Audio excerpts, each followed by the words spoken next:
What's going on, guys? Today's episode is brought to you by Hexclad Cookingware. And if you know anything about me, you know I'm crazy about my kitchen cookingware, appliances, and anything that goes in the kitchen. So Hexclad reached out to me. They're endorsed by Gordon Ramsay, and they have this technology that they've created that basically puts a cast iron, stainless steel frying pan, and non-stick frying pan all in one. And instead of having that coating that's going to flake off on the inside that I've had so many times, that can actually be very detrimental to your health, this is not going to flake because there's nothing to flake off. But it is non-stick. You can use metal appliances on it. It's dishwasher safe, and there's a lifetime warranty. So you're going to get all those benefits. So if I go to the website, check it out, go to hexclad.com/RBP. The 6-piece cooking set is a good place to start. Eggs, burgers, steaks, anything goes in there. It's got patented laser etched hexagonal steel ridges to boost your searing power, while the non-stick valleys are constructed with high-grade, non-toxic Japanese coating and infused with diamond dust for extra toughness.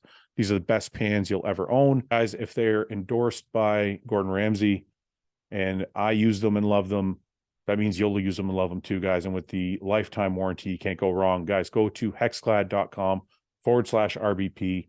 Pick up a set now and save 10%. Support me and support the channel. Thanks, guys.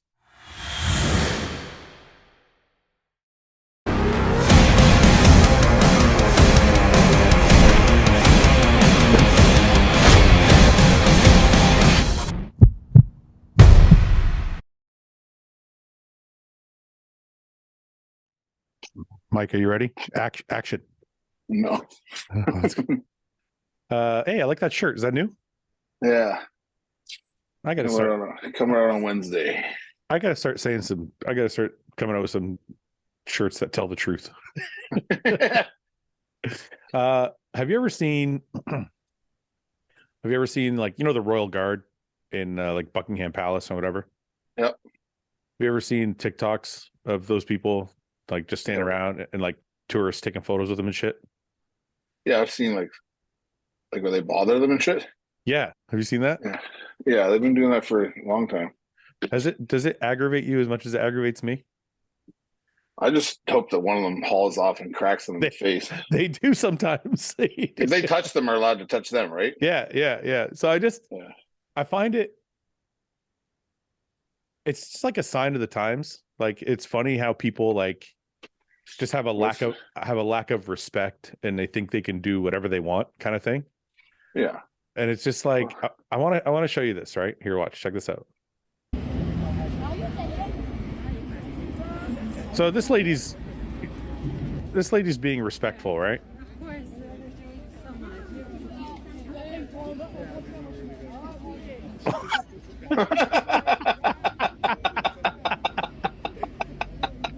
I guess shoved. I mean, that was a bad example because that guy like didn't mean to be a dick, but like some people like, here, let me see if I can find one. Look, like this guy's on a horse, right? So you're not supposed to like touch the horse.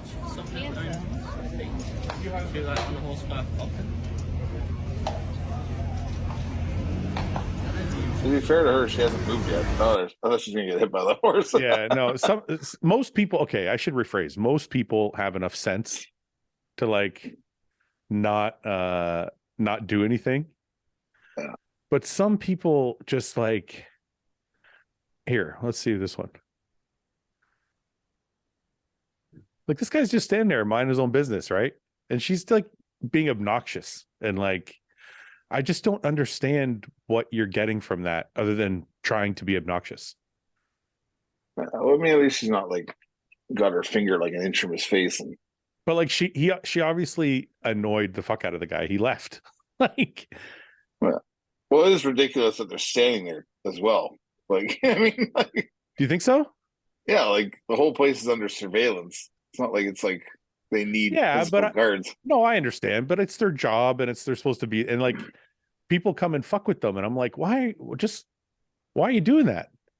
People come, they fuck with, like, even when I was bodyguarding, they're just like, they're weird. Like, people get, you know weird, what, man. That's a good, I never even realized that you probably sympathize. They're not, half the time they're not even aware that they're being odd.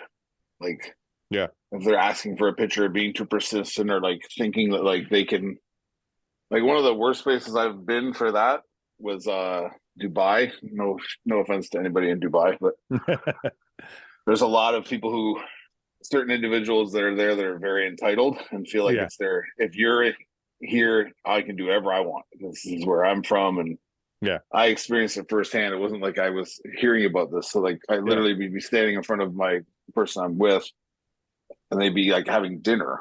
Yeah. And they literally walk up and like, excuse me. And you're like, no. So you put your fucking hand out like to stop them. Don't touch me. And you're like, you just touched me. Yeah. And you just went to go buy me and I'm trying to do my job, right? Like it's not like I unprovoked put my hand on you. Like you're trying to physically move me and I'm like, stop touching me. Yeah. It's like it turned into a whole fucking thing every time. So I learned to just like be in the way. Yeah. Like I'm not touching you, but I'm just a block all the time. So it's like I'm playing basketball or something. The thing is with bodyguarding with you, it's a little different because you can look at somebody and say, hey, fuck off. Like, get away from me. Yeah. But that guy, I feel like I almost feel bad for those guys because they have to stand there. Like they can't again though, but it's like why make them go through that? Well, I mean the job imagine it's like the initiation thing, like the guys higher up are like, you gotta go through it, man. We all go through it. You just fucked. Like this is it. Listen, it's ridiculous, obviously, because there's other security, but it's just tradition. Yeah, I know. But I still sympathize. I don't care. I still sympathize with them because I'm like, you have to stand there. You can't say fuck all. And people just go there and like. It's also probably awful having to stand there for an 8-hour shift or whatever it is, just standing. Imagine in one fucking spot. In the summer, can't move, fully dressed in that shit. Yeah. And then you got people fucking with you while you're standing there. Yeah, my fuse would be like the shortest ever. Get fired on the first day. So when you're bodyguarding, let me ask you this. So let's say the person you're bodyguarding, whoever it is, they're like, I want to go have dinner. So you take them to whatever restaurant, you and the bodyguarding crew take them to whatever restaurant. Mm-hmm. How does it work? You take them there, you sit them down, and then you guys all surround the table, or do you sit at other tables and act like inconspicuous, or like how does it work? No, I mean, depending on where you're going for dinner, most places have like a private room or like a party room or something. They can like kind of keep persons secluded. It also depends on their level of like popularity. Like your average Joe guy who's just coming up probably can sit amongst the restaurant people and maybe get bothered by one or two people. But if you're with a certain level of celebrity, like they're not even be able to enjoy their meal because everyone's just going to be looking at them. Yeah. So more time often than not, you plan where that person wants to go ahead of time, and you would advance or have like a contact at the restaurant. They would show you like you come in the back door through the kitchen or through a loading dock and just head right to like one of the private rooms, right? So does if you're with a high level celebrity, does that person ever go to a normal restaurant and sit amongst people? No, if there's not a private room, do they ever? Yeah, but I mean, it's because like it's like the appeal wears off pretty quick. So in the sense that like it's a shock when the person walks in, and once they sit down, they've been there for 5 minutes. People's attention spans are gone.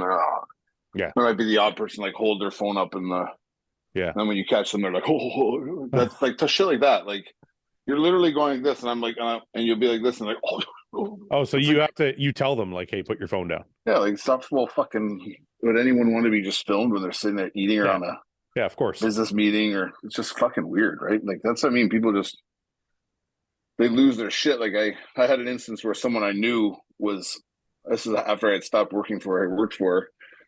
He's like, oh, this person just walked in the restaurant. Should I tell them I know you? I'm like, absolutely not. Yeah. You should not do that. Yeah. I was like, just be a fucking normal person and whatever. Yeah. And then he told me later, he's like, yeah, I caved, man. I like asked him for a picture. I jumped up. I'm like, what are you doing? Like, why did you do? He's like, I don't know, man. I just lost my shit. I was like, what's going on, Ian? How are you? What's up, guys? We're just talking about, we were looking at TikToks of the Royal Guard.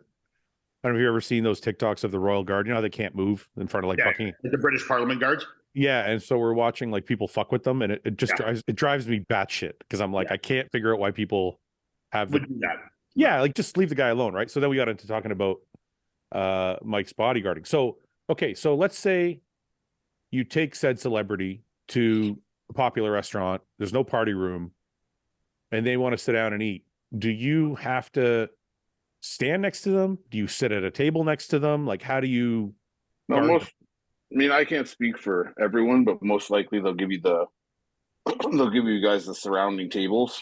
Okay. Like, so if there's a table, your table's beside it or in front of it, or they might block off both tables and have the staff, like whoever's with him at those tables. And then there'll probably be, if there's nowhere to sit, then there'd be like guys posted in different parts of the room. So everyone Okay. has like an eye line to him. Yeah. And Yeah. there's one guy close. So if something happens, everyone can come in and deal with it or try and get to it before it becomes something. But How uncomfortable is it for the other people in the restaurant if there's like 5 of you standing around? I don't know. Well, that's why we would try to minimize the amount of guys standing, right? Because it's like Yeah. now you're every new person that comes to the restaurant, like, who the fuck? Why the fuck is this guy standing in front of that table? Because like Yeah. everyone there is adjusted. Now the people coming in are like, oh, Yeah. Yeah. Yeah. and they're the Yeah. ones getting walked to tables and like walking by and tapping. Like it's like it just gets to be a bit much, right? So you try to stay like inconspicuous, but at least have some guy that can like spring up and intercept someone that might be coming. Or Do you feel do you feel lucky that you got to live that life? yeah, I'm great. I'm grateful for that the whole time I had doing that. It just like I said, I kind of just moved on to other things. It wasn't like I was like one day like I hate this. I don't want to fucking do this. I just kind of like transitioned away and ended up being more conducive to my and better for me in the long run. So What was the weirdest? Well, you don't mind me asking these questions, do you? What was like the weirdest place you took somebody and had to guard them? Like, not I don't mean weirdest as in like a taboo. I mean weird as in like where it was like people were a pain in the ass, or like it was a Dubai Mall. Dubai Mall would be Dubai fuck, Mall was would a be fucking nightmare. yeah, that'd be fucked up. There's literally like because it's like 3 or 4 stories, Yeah, yeah. and we were on the ground floor. So Hmm. we were literally like came out and went to like a few stores, and by the time we got to like the third store, the whole place knew. And Yeah, we were swarmed outside, and then as we were like walking down and like shielding, pushing out, like radioing for the fucking cars to be where they should be. Half the yeah, time the guys were like fucked off down the fucking street having coffees, like just like oh. yeah, So we were like fucking pushing through and like fighting our way through, and you look up and the whole like all 3 levels are people hanging down yeah, and yeah. like screaming over it. It was like, what the fuck is going on here, man? Like it was Is that scary for you at all, or is it just like a lot no, to because I do? mean, they're not. It's not like in that instance, no one means anyone harm. They're Yeah, just like they're just excited. So like, you're yeah, kind of having to deal with like calming people. Like they're not trying to stop you from getting where you're going. They're just trying to get yeah, close to the. It's like a moth to a flame, right? yeah, yeah, yeah, yeah, They're just yeah. like trying to get closer to this thing that they are fascinated by, and they don't know why, but they're just like it's like a frenzy, man. So It's very you, weird. so you and how many other guards are there at that time in Dubai Mall?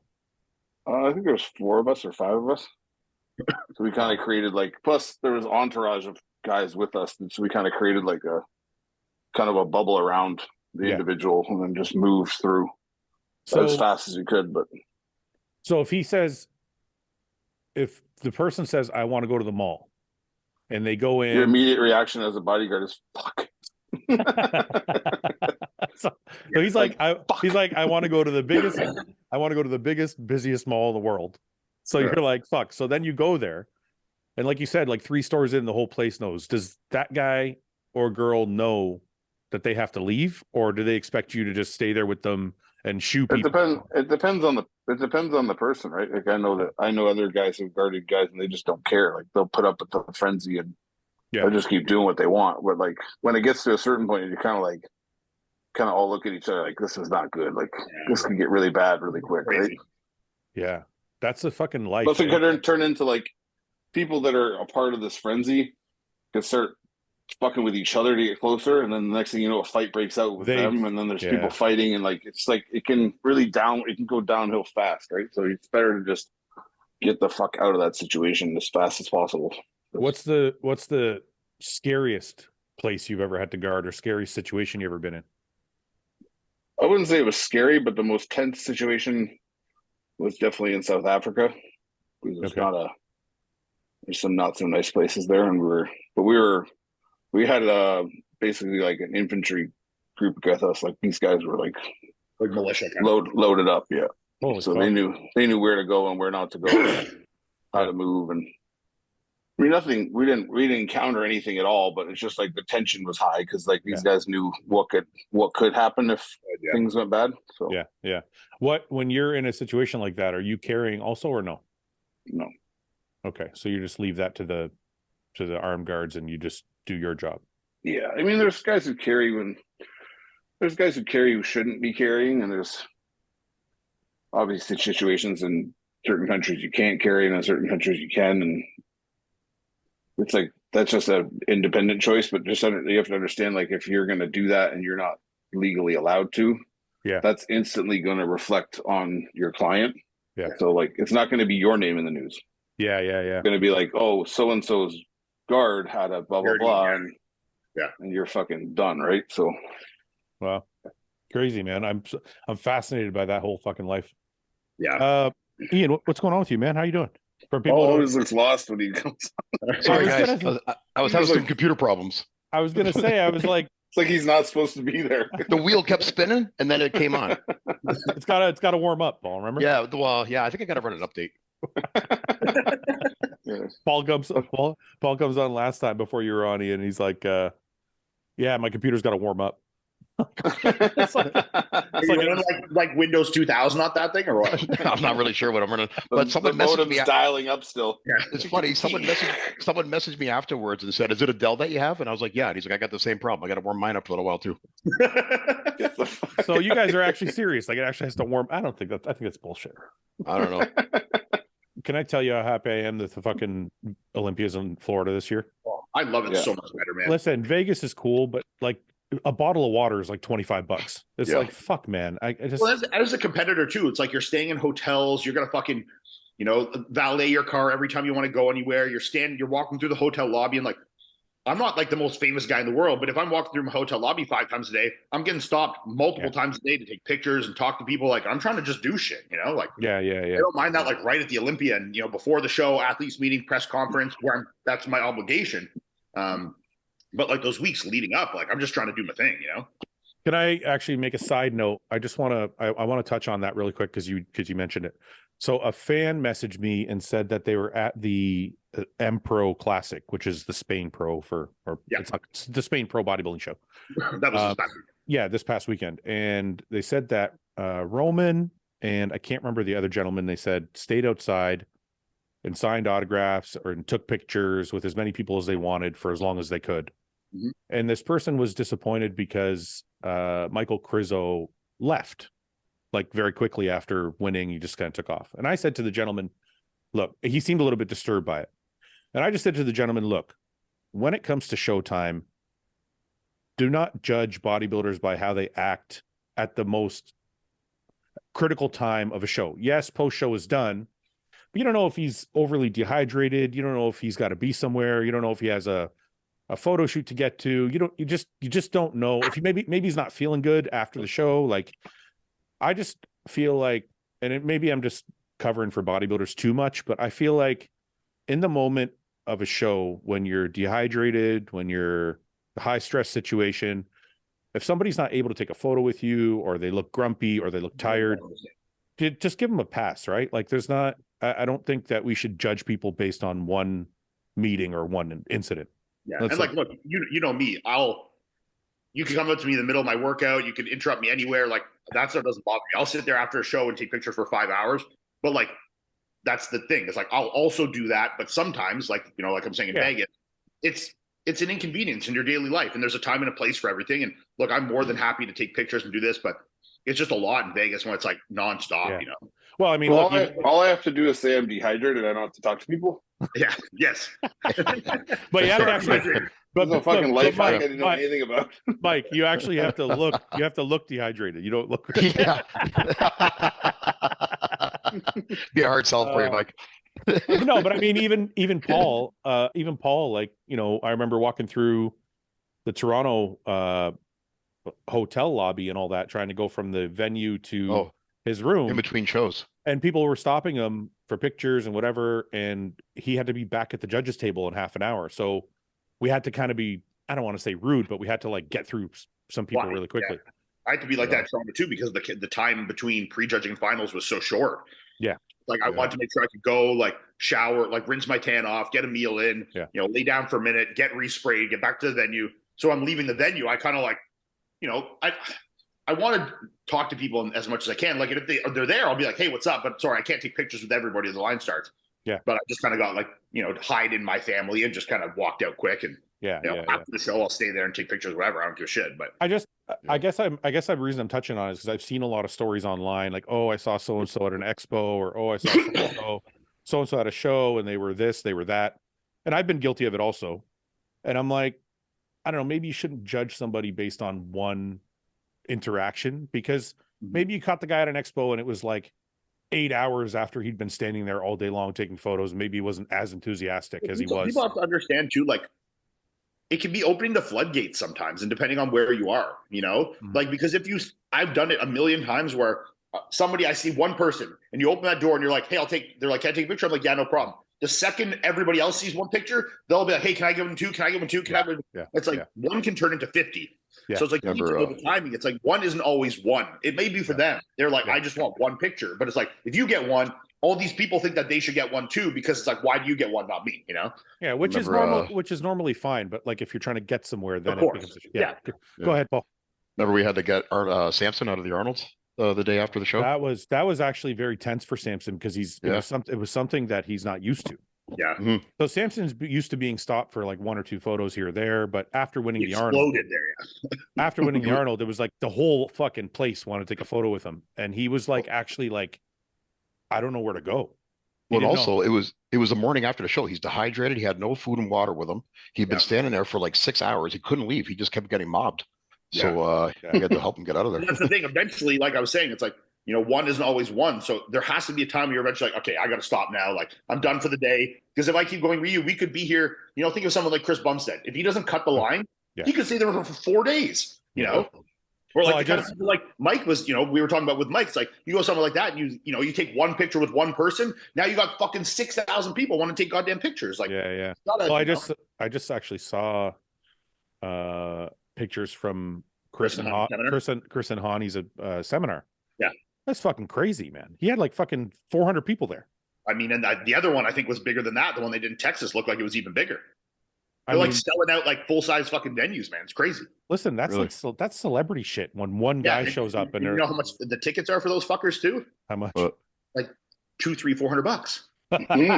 Wow. The one they did in Texas, it was like $292 US, you know? Hani hitched his wagon, man. He's fucking set. No, that's great. Crazy, man. Like these kind of situations, especially with Chris, man, like I've seen it where, look, Chris loves to meet people, take pictures. He wants to be that like people's champion, you know? Of course. He takes pride in being that person, but you have to draw the line somewhere. Like, you know, like the Olympia Meet the Pros, like when it's the 2 hours is done, he's leaving, because if he doesn't leave, it's that line will still be there for 7 more hours, you know? Imagine. So it's like, and then you go to leave, it's like, sorry, I can't take any more, because if I take one for you, I'm taking one for 55 more people, you know? I imagine. Go ahead. Sorry, Fred. No. I said he must be getting to the point where it's hard for him to go anywhere. It is, to go like to go to the mall, you know, like not that level obviously where the whole fucking mall's shutting down, but I mean, like, if we go anywhere, it's like you'll get 10, 20, 30, 40 people. Think about all the people. Think about all the people we saw in Toronto with mullets and mustaches. I was like, or some kind of CBUM merch, you know, You know, even here, like I'll go to Good Life or like fucking random gyms, and kids that have no idea who I am, they don't know my relationship with them, and they're wearing like CBUM like championship mindset t-shirts and fucking savage t-shirts, you know. I see them fucking 10 a day for sure. You know what's funny is, like, I don't know Chris very well, but I've seen him kind of come up through the ranks. You know, he guest posed for me and Paul a couple times or once, and it's crazy to watch, man. It's like seeing an icon turn into an icon in real life. Like it's just all like happening like right in front of your eyes. I mean, I've yeah, never, Beatles. we've never, you know, we've been bodybuilding. Paul's been involved in bodybuilding for fucking 40 years, 35 years now. more 30, famous 30. than you guys have ever Let's seen. not add more. Let's not add more years to it. About 30. 65 years. So, no, but he's like 30 years, I'm 20. Never seen anything like, you know, probably the biggest celebrity I've seen before Chris in bodybuilding, obviously excluding Arnold, is Jay. Jay used to have like, because those meet the pros venue things used to end, and Jay would still have like 100 people in line. Kai had a short stint like that. There was a few years where Kai would have like hour lines in the booth too with the Olympia and the Arnold. I remember those. Yeah, like 2010 through 14, 15. Yeah. But I've never seen anything like this. Well, if you look by just like numbers, he's by far the most famous fitness icon in history by like a large margin. Yeah. Like if you would combine the Instagram followings of like Kai plus Phil plus Jay plus Ronnie, you're still not even at Chris's following, you know? Yeah, I really? would. Wow. Yeah, Yeah, these guys are like, you know, 1, 2, 4 million followers. Chris is like fucking 30 million Instagram followers now, you know? He's that big now? Jesus. Well, yeah, because he's gone outside of the bodybuilding community now. Like he's you know, like he's like a mainstream fitness guy. Looked at that way. He'll gain and lose as many followers in a day as I have, and I have 500,000. You know, the average day he'll get 3, 4, 500,000 new followers. That's just like how I it don't works. know. Yeah. I don't know if I don't know if I would say, and you guys can correct me if I'm wrong. I should probably pose it as a question. Do you think he's gone beyond the fitness world? Yes, definitely beyond bodybuilding. So wait, so that means you think guys that don't work out know who Chris is and are fans of him? Maybe not fans. I think that have an awareness of him for sure. Awareness, yeah. So I think they would know who he is because, like, if you're a kid in high school right now, and even if you have a few buddies that work out or play sports or something, they're probably in some degree a fan of Chris. They've seen him on TikTok or Reels or YouTube, you know. And then it's like they wear a shirt to school. Like there would be, like Mike said, an awareness for sure. Even if you don't follow him, or like say someone that didn't follow bodybuilding when we were young, and they said like buddy, like, you know, that's a Ronnie Coleman saying. Like people would still know who Ronnie Coleman is, know who Chris is. You know. Do you think Chris will ever capitalize on it the way like Arnold did? Will ever do anything else? Acting specifically, I don't believe so. I'm only speaking from what I believe. I obviously have never talked to him about this. Actually, maybe I have.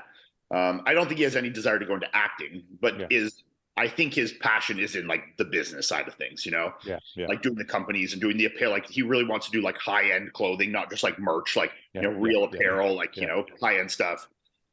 Which they're in the works of now. So like stuff like that and like, you know, businesses and stuff like that, I think he wants to do. But I don't think he wants to be like, he doesn't want to be on TV, you know? I can see Chris in politics. I don't know. Well, maybe he's been doing all these seminars and stuff, and public speaking is probably getting easier and easier for him. Yeah. Well, I didn't mean that way. Does he have an interest? No, I didn't mean that way. I meant more in terms of he's well thought out. Like he's a very cerebral thinker. It doesn't seem like he's like he would be very fair, I think, if he was. And I think Chris has like make a good politician. Like, I could see, and he has like a passion for like obviously like helping and giving back and stuff like that because you know he feels very grateful for shit. So I could see him in like some regard doing something like that. Maybe, I don't know. Mike says to me in Toronto, we were walking by, we saw a bunch of guys with mullets and mustaches, and Mike's like, I just want to be in C-Bum's head for one day to know what it feels like to see all these people. See all these people like it was like Agent Smith in the Matrix when there's like all the Agent Smiths. Yeah, you know, like he started a style. It's overwhelming, man. I mean, it's a lot, and like because your mind doesn't change at the same rate that everything else is changing around you, you know, and like your relationships get harder to navigate, and like, you know, when you're that level of, you know, when you have that much power in terms of business in this industry, how do you decipher what are authentic and not relationships? You know, like are these people just my friends because they want to make fucking millions of dollars off me, or are they my friends because they actually like me? You know. It gets very difficult to navigate that. Like I'm sure Mike, you know, knows that from, you know, working his, like there's so many fucking people that'll hang around because they want the benefits of going to the clubs and getting the bottle service or going on the trips and this and that. They don't give a fuck about the person. You know what I think I've learned about that on a very small scale is I think you can always trust people who don't get anything from you. Yes. Right. But, like as soon as but then it gets hard because it's like, well, what if these people don't necessarily want something from you, but it's like this could be smart for both of us. Let's do this. Now, is this an authentic thing? And maybe it is, but then it becomes hard to decipher. For me, it would be, how did my relationship start? Yes. Did my relationship start because it was beneficial for both of us, or did my relationship start because we were friends first and then we decided to do something beneficial? But then it's tough too, because it's like, say in the instance of Dom and Chris, like that started as a business purely relationship, him coming over as an athlete, right? Yeah. You know, and stuff like that. But like they're now good friends. So it's like, but even that, then the waters get muddy. It's hard to decipher like who is who, you know? Yeah. And not in the case of Dom. I think Dom and Chris have a good relationship. No, I'm not. Yeah, no, I know. You know, someone new came into Chris's life and wanted to do business with him, but also they built a friendship. It's like, well, we have the friendship, but was the friendship actually because of this, or was it, you know? Well, imagine even women, you'd have a hard time trusting a woman. Yeah. Mike, don't even get into that. Yeah. Mike, what input? I'm sure you probably had like deeper conversations like this with people you've bodyguarded, or I don't know if you guys are, if bodyguards are privy to that information, but like, how does that work on the scale of people you've been have bodyguarded for?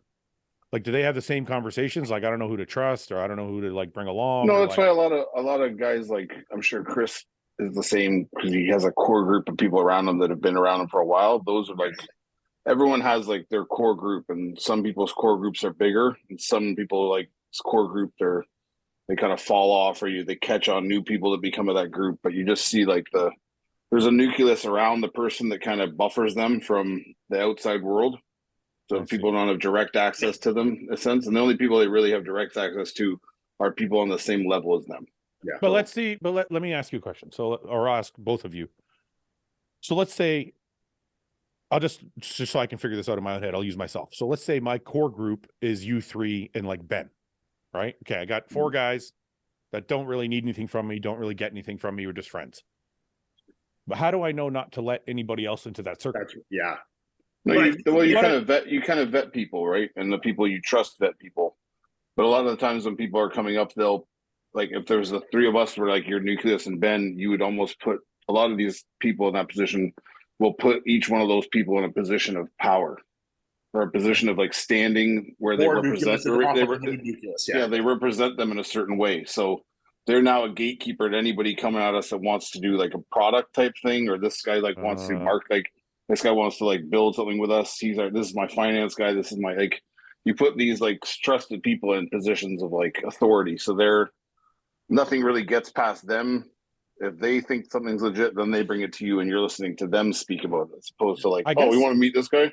I think as people get more and more like famous like that, I think you gravitate more towards your like old original like nucleus, like Mike called it, which is a good word for it. You know, I think because navigating those like true relationships are harder, it honestly drives you back into like the people that you can trust and that you feel closer with, and that, like you said, have nothing that knew you before you had anything to give them and haven't asked for anything since you've had it, you know? Yeah.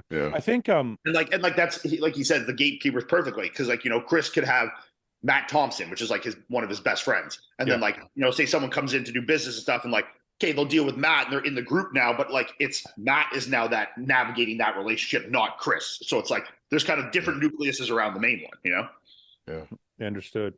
That's interesting.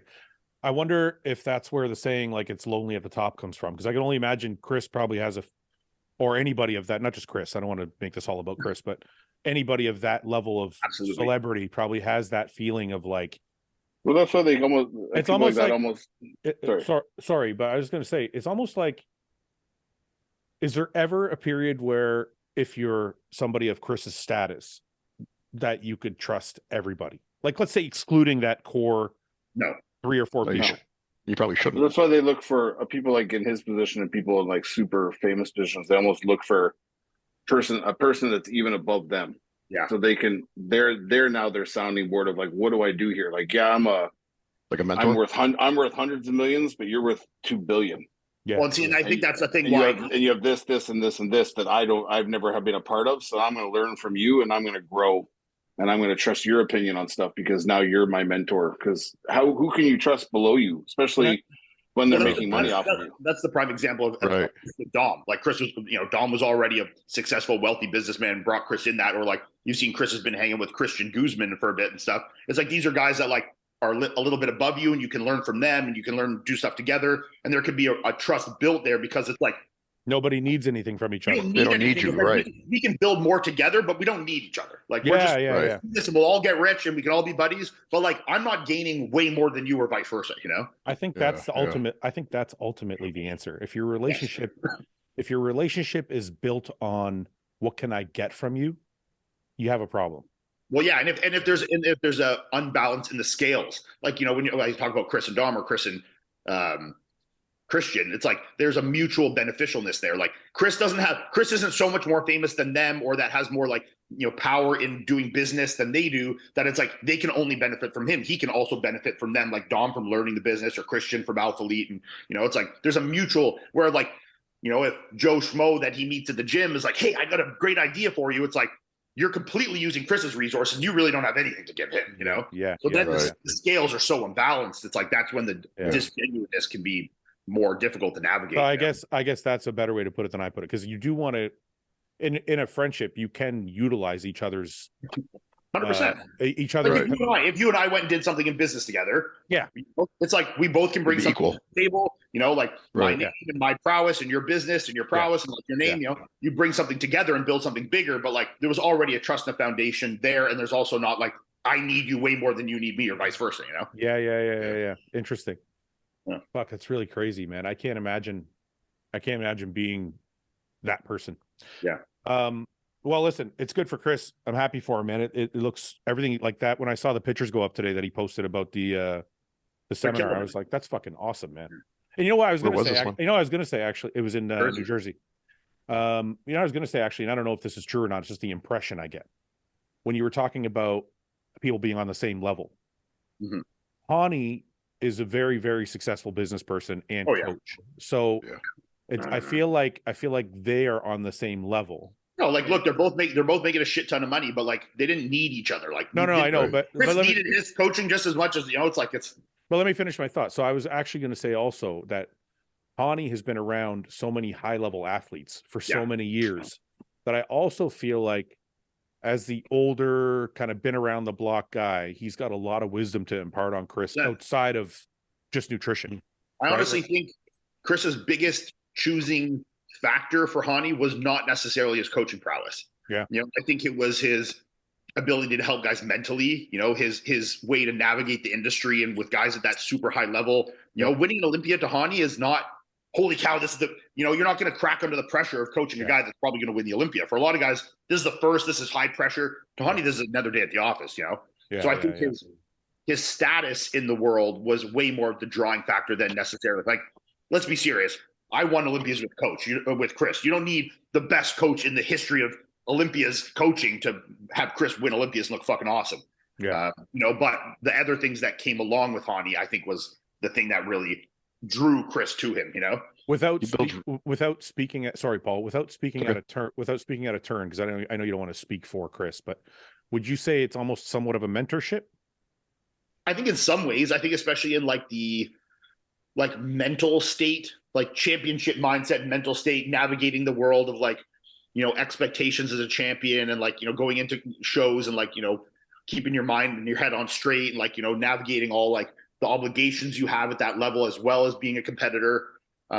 He's seen it all and done it all. And I think he really knows how to navigate that world with guys. So from that aspect, I absolutely think there's a level of mentorship there. Yeah. I mean, and look, when we hang around with Hani, you feel it even when like he's not my coach. I feel it like he's like my dad. It's like I know. Hey, Hani, what are we doing? Like, it's like you look to him to like call the shots, Whenever we're together, it's like he's my big brother. It's like he's the one that I like. He's the leader. I just follow it. It's like whatever he's doing, I'm tagging along. Sure, Yeah, I like to fuck with him though, so I hope I'm gonna bring him. I'm gonna bring him on the podcast. Let's fuck with him a little. You should bring him on. Remember the first time I met him, Fouad? Were you high on edibles? No, Fouad fucking. I wasn't back then. I threw Paul under the bus. Sure did. I think I've heard this story actually. Go ahead. Do you want to tell it? No, don't tell it. No, leave it out. Leave it out. Okay. I don't want to be insulting at all. Yeah. Okay. So Ian's buying a Ryker. Yeah. Are you for real? Are you? I'm thinking about it. I saw a really nice one the other day.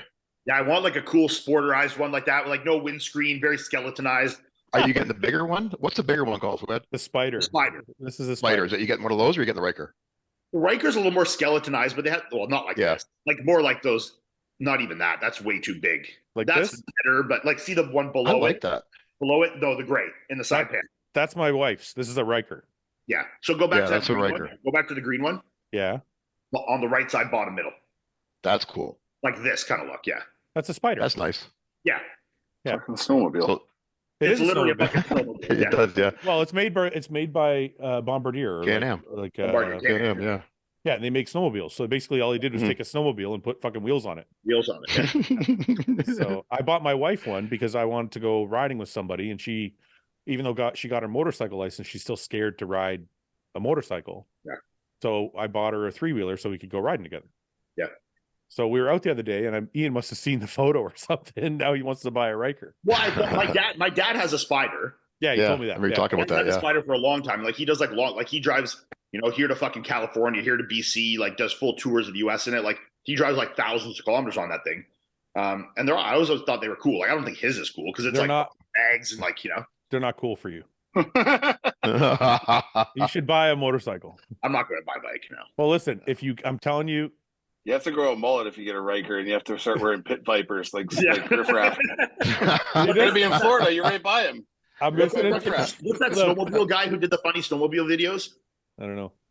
Fuck, he was like famous for that with the mullet and the fucking glasses, and he would like jump like snowmobiles off fucking huge jumps and fuck himself up. He was super famous for a while on YouTube. I don't remember that. You should listen. I'll tell you this: they're fun as hell, but because of how big you are, you're gonna look like a dork on it. Yeah, but if I get a Spider, not a Ryker, it's pretty big. The Spiders are bigger. Yeah, the Spiders are bigger. What about a slingshot? Yeah, you're not gonna fit in a slingshot. Those are cool. They're very popular in Florida. You see a lot. I know. Yeah. I know they are. For people who don't know what a slingshot is, here, let me share this. It's a two-seater 3-wheeler. Yeah. You and Melissa can go carting around in that. Want to drive around? Oh, you look badass. You know what the slingshots are? Yeah, I do. Look at that fucking 6 slingshot gun. Oh, that's fucking sweet. Yeah. Yeah. Laser guide. That's a kid's fucking wet dream there. That'd fuck you up. Metal ball bearings. For like, oh, you're doing some damage. Look at this thing. Shit. It's crazy. Okay. This or a 3-wheeler, Ian? Or a Ryker or a Spider? I don't know. What's faster? Probably a slingshot. Go slingshot top, versus Ryker speed. Well, the Ryker's a lot slower than the Spider. Yeah, because the Rykers come in 600 or 900. The Spiders are like 1600 cc, right? But it's a little heavier, so 125 miles an hour, 0 to 60 in 5 seconds. I think the Ryker's I think the Ryker's faster than that. It should be. It's a lot lighter. Yeah. Yeah, because I've cracked that fucking Ryker. I got it like top speed going on that fucking thing. They're fun to drive though, right? Oh, dude, it's so much fun. They're so fun. And you know what? They're so deceiving. People try and race you, and there's no fucking way. No, they're still so light, man. Like people don't get how fast motorcycles are. Like compared to cars, it's so different.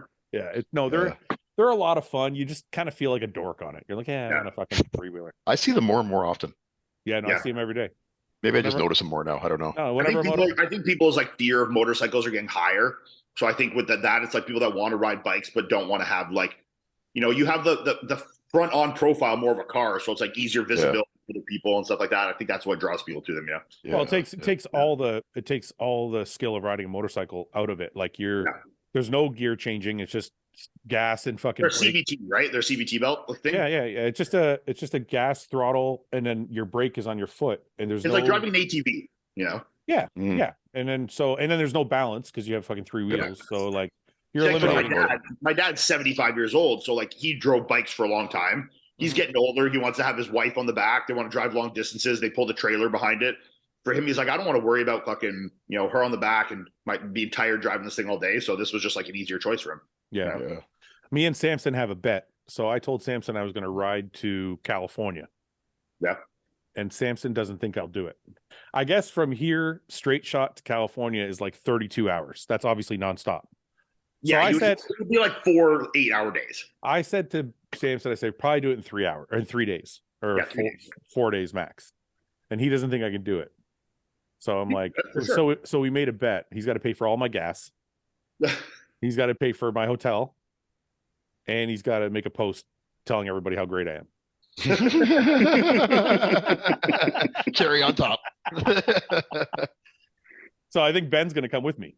So I'm like, do a cross country. So he would fly up and then bike down? So Ben's going to fly here and take my lowrider.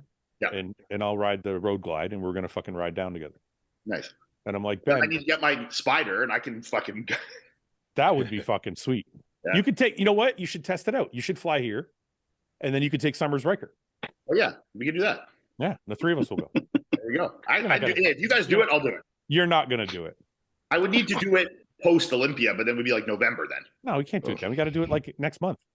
Oh, we'll stop for food. I got saddlebags. I'll just load them with meals. Yeah. Nice. I just don't think I could stay awake that long driving. Yeah, you can when you're riding a bike. I was gonna say, when there's three people and you're on a bike and it's like that atmosphere, I'm sure you. Yeah, it's not the same as driving a car, because driving a car takes like. Sometimes I drive from one place to another and I don't know how I got there. No, I forget it. I completely forget the whole trip. Yeah, it's so like monotonous and they're like overly comfortable. You know? Yeah. It's not like that on a bike. So. No. Yeah. Sometimes I get to work in the morning. I don't know how I got there. Yeah. It's not the weed, man. Yeah. It's not the weed. It's early morning.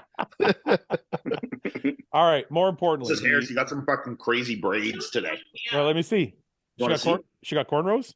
Yeah, she was like, I was gonna go get braids. I was like, hey, get 2 French braids because I thought that'd be kind of like sexy. And she's got a full head of cornrows. Holy shit! Oh, that's awesome. That's fucking sweet. That was good. I told him that just because there were 4, he could still pull on them all.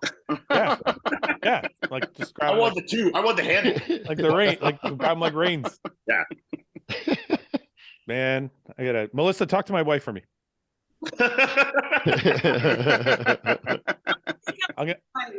I'm gonna text you her number. Just shoot her just a random text. You can go hang out with her when we're driving across the country. What'd she say? She said, I want to hang out with Summer. Yeah. Should be a lot of fun. You guys have fun together. Okay, listen, some bodybuilding talk. Spain.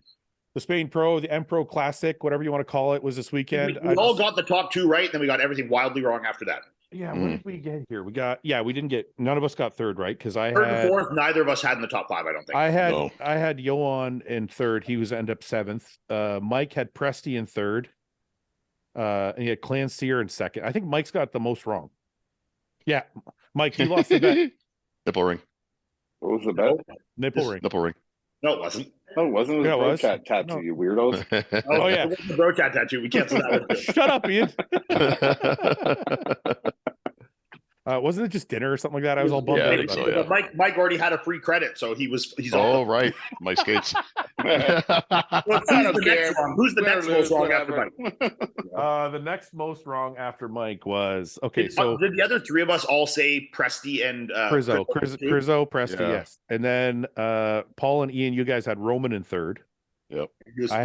I had Roman 4th, and then Ian, Paul, and Fouad had Wolski in 5th. Where did he finish? Outside the top 5. Yeah, I know that. And that one guy, the smaller guy, the fucking, what was his name? Wellington. This guy looks fucking sick, man. That guy looks so good. Hey, you know what? The lighting of the show was fucking awesome too. It was so. Except for those strobe lights, eh? I didn't see the strobes, but I just saw the pictures and like that lighting they did. It's the same as like when I did the show in Spain. It's just like really like good lighting like this, like crisp lighting. It looks like, look how sick this looks. Hey, look, Detroit Pro next year, 2024. Yes. Don't forget. So this is Wellington. He listen, people are like, well, he's not that big.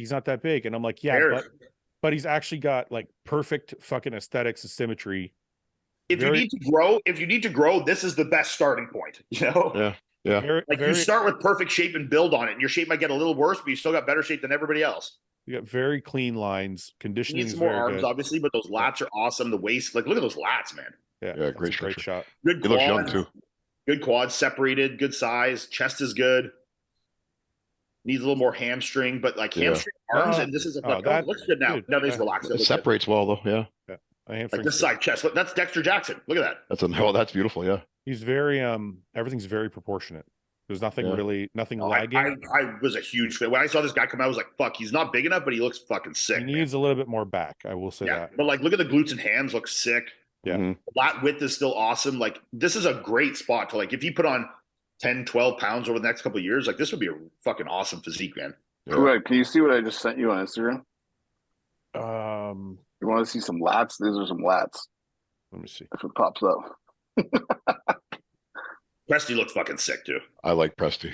Yeah, if he had a little more in the leg department, A little more quads. Front and back. His quads from the side, his legs from the side are outrageous. Yeah, yeah. But he's wide as fuck through the shoulders. His conditioning's always awesome. His arms and chest are crazy.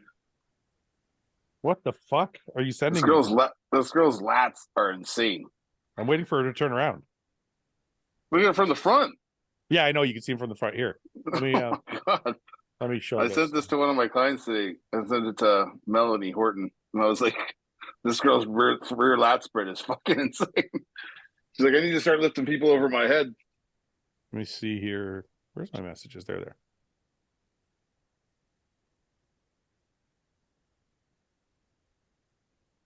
Okay. Sorry, guys. Technical difficulty. Oh, the cheerleading girl. Look at This these is the lats. Lats. This girl has the weirdest body. I've seen her a bunch here on Instagram. Crazy though. Yeah. Back is massive. Yeah, look at this. It's such a crazy physique. Oh my It's God. so wild. Jeez. It's wild. It's like her face looks like she would be severely overweight, but then her Yeah. body is like, That neck is like yeah, 21 inches. thick neck, man. It's like, Look at Quads her too. quads, man. Her fucking Yeah. and you Look can at tell her core is like thick from like the balance Yeah. and stabilization, you know? She looks powerful. She's tall as shit too. Looks powerful. She does. She looks very powerful. Look at her upper back. Holy shit. My God, she's huge. She came in third. You guys didn't know, but she came in third. All right, back to this. I want to say Presty looks like he's made Held his improvements. fucking own, man. He looked awesome. Made improvements to his legs for sure. Yeah. But it probably wasn't enough, obviously. But He's got stuff. Look at those abs, man. Yeah. Yeah. look at that, Yeah. The Crazy legs- abs, good arms, huge chest. guys. Just These are quad sweep these back. legs, but these legs are better than They're last year. better. Yeah. They are for sure. Built more in the adductor too. You can see the adductors are a little more developed. It looks good. Quads are a little better. Look, like from the side, his legs are awesome. His hands Well, are. I actually said in my breakdown, I thought that from I'd the have won side, the side shots. Yeah. from the side I shots, I thought he was actually ahead of. I don't think he Really? won the side try, but the side chest I have him winning for sure. Yeah. Yeah. He does a side chest from both sides too. Yeah, he does. The legs actually look like they need a little bit more from the back now than they do from the Yes. front. Yeah. Yep. I honestly think they for a don't- guy like this, the adductor, like the hip pop, might look good on him. You know, Well, and I think conditioning wise, he could pull it off because even with his hip pop, you probably you'll still see some lines. You get a little Yeah. more width in the adductors there. I think that would look good on. I'd like to see him try. Yeah. And like that's wide as a house there too. But this Yeah, is something I still keep seeing that I feel like guys need to stop doing. The rounding. Just so people who understand what I'm talking about. So see how his spine here is rounded outwards? Yeah. Like the widest, the part of his back that's closest to you is the center right here. Yeah. Mhm. So he's bowing his back outwards. Yeah. This is not, I don't know why guys do this because I know they think it makes their back look Well, because wider. they're opening their lats in a round motion, and that's kind of how you set. Like you push your kind of your Yeah. stomach back, and you're But like, I know forward. that, but this is not a finished pose. For this no. back, Well, click play. Does he finish it any more than this or no? for this back shot, no, he just goes out of it. Yeah. So for this back shot to look perfect, he needs to do that and then straighten his spine. Yep. And when he straightens his spine, then the detail will come out of his back and the back will actually look thicker. You see I this comment, someone's going to bat for me. Very curious where the Iain haters who constantly go on about calves and no triceps are never seem to point it out about other pros. Yeah. I mean, he's got better calves than me, so. Not a burner account for fapping. That's the name of the game. For fapping. That side chest, though, he's got a thick chest, man. Look at that chest. Yeah, he's got a thick upper body. He's very wide in person too. I've never seen Very him wide. He's a last big year. dude in person, Yeah. He's very handsome. So Dashing young man. Yeah. oh, Yeah. actually, That's it my reminds me. 8%. That's my 8% gayness there. That's That reminds me. That reminds me of Paul today. He was saying he was asking me about Johan, but couldn't remember his name. who's Johan. Like, No, the good-looking guy. that's That's exactly. exactly what I said, Mike. That's exactly what I said, Strong Mike. jaw, great eyes. He's like, hey, where did that good-looking guy place? I'm like, what? Like, what guy? He's like, oh, no, He's like, I'm not saying like I'm not Oh, the judging young him. kid, the young Those kid. high Yeah. cheekbones. They're really good looking guy, He's a right? perfect face. Good-looking cat. He looked pretty solid too. Yeah, he did. Yeah. He was He's right like here. 23 or some shit, right? Paulie, There's a lot of young guys on this show. Paulie, don't get excited. Don't get fired up here now. Look at Okay, that. turn it off. That's enough, Paul. That's enough. Yeah. Don't show him anymore. I know he's a bathroom guy, so I'll be back in a little bit. Don't show the rear shots. Don't show the rear shots. Why are they why are they doing the strobe light? This is stuff what on Paul it? was talking about. Yeah. Yeah, I don't understand that part of it. Guys, I said fucking pyro, not strobes, man. Dear God. How many times did I say it on the podcast? So can I just interrupt for a minute? So physique wise, from the front, I think he's phenomenal. Yeah. Where I did see some of the youth, because he's still young, is from the back. Yeah. The Like, back. he needs more density as a whole, and you can just tell he's young. Like his physique looks young. Yeah. Yeah. But like the bones are there, you know, like good shape, good muscularity. The spots that are the hardest to build, I think. Yep. And I think he can keep building on this. He's super young, way ahead of where I was going to say. Let's see again, same thing. This over rounding of the back. Yeah, it's just too much. Yeah, there, and he pulls it even a little too much more at the end there. He brings his elbows forward. Yeah. The guy who got fourth is pretty young too, isn't he? Yeah. Oh my God, he's like 20? that kid's 21 years old. He's 21. He's even younger. Jose Ma. Where the fuck is he before we get to Crizzo? This kid right here. Yeah. This kid's 21. This kid's 21 years old, man. Look at this. 21. Let me see if I can blow this up a bit. He's tagged there. Oh, that's not working. I don't know what's we're in another dimension now. Let me go back Multiverse. out. Let me go back out. The quantum realm. Let's see here. We got a front double. I mean, from what I where? Well, it's not going to have all the photos there. There. Yeah, if you go to tagged, it'll have everything. Oh, okay. Look at this. Look at this. This is that all. Back. That's a thick back, man. You know, everyone is talking about Johan, if that's how you say it, which is, you know, he's a great bodybuilder, but this kid's like 5 years younger. Yeah. Look at those improvements in the lower body there in that time. Yeah. Like, his back his back was already awesome. Look at the difference in the legs, man. That's crazy. Yeah. Yeah. And that's only 2 years. Really? Jeez. Yeah. Because there's some young talent, man. There's more and more all the time. Look at that picture there. This is nuts. Oh, see, wow. pushing his legs like that because Presti doing his legs like that, you know? Look at this fucking side chest on a 21-year-old, man. Look at the size of Crizzo's goddamn arms, man. Holy fucking shit, man. Look at Presti's leg. Yeah, but look at the arms and delt on fucking Crizzo. They're like fucking 30 inches, you know? This is like the best back in the show, dude. Yeah, it is. Yep. And that might be the hardest muscle to build. This kid's 21. He's already got it. It's like legs and hamstrings, or glutes and hamstrings are crazy too. Yeah, I got a good back and good glutes and hams. Like, fuck, you could build on that, man.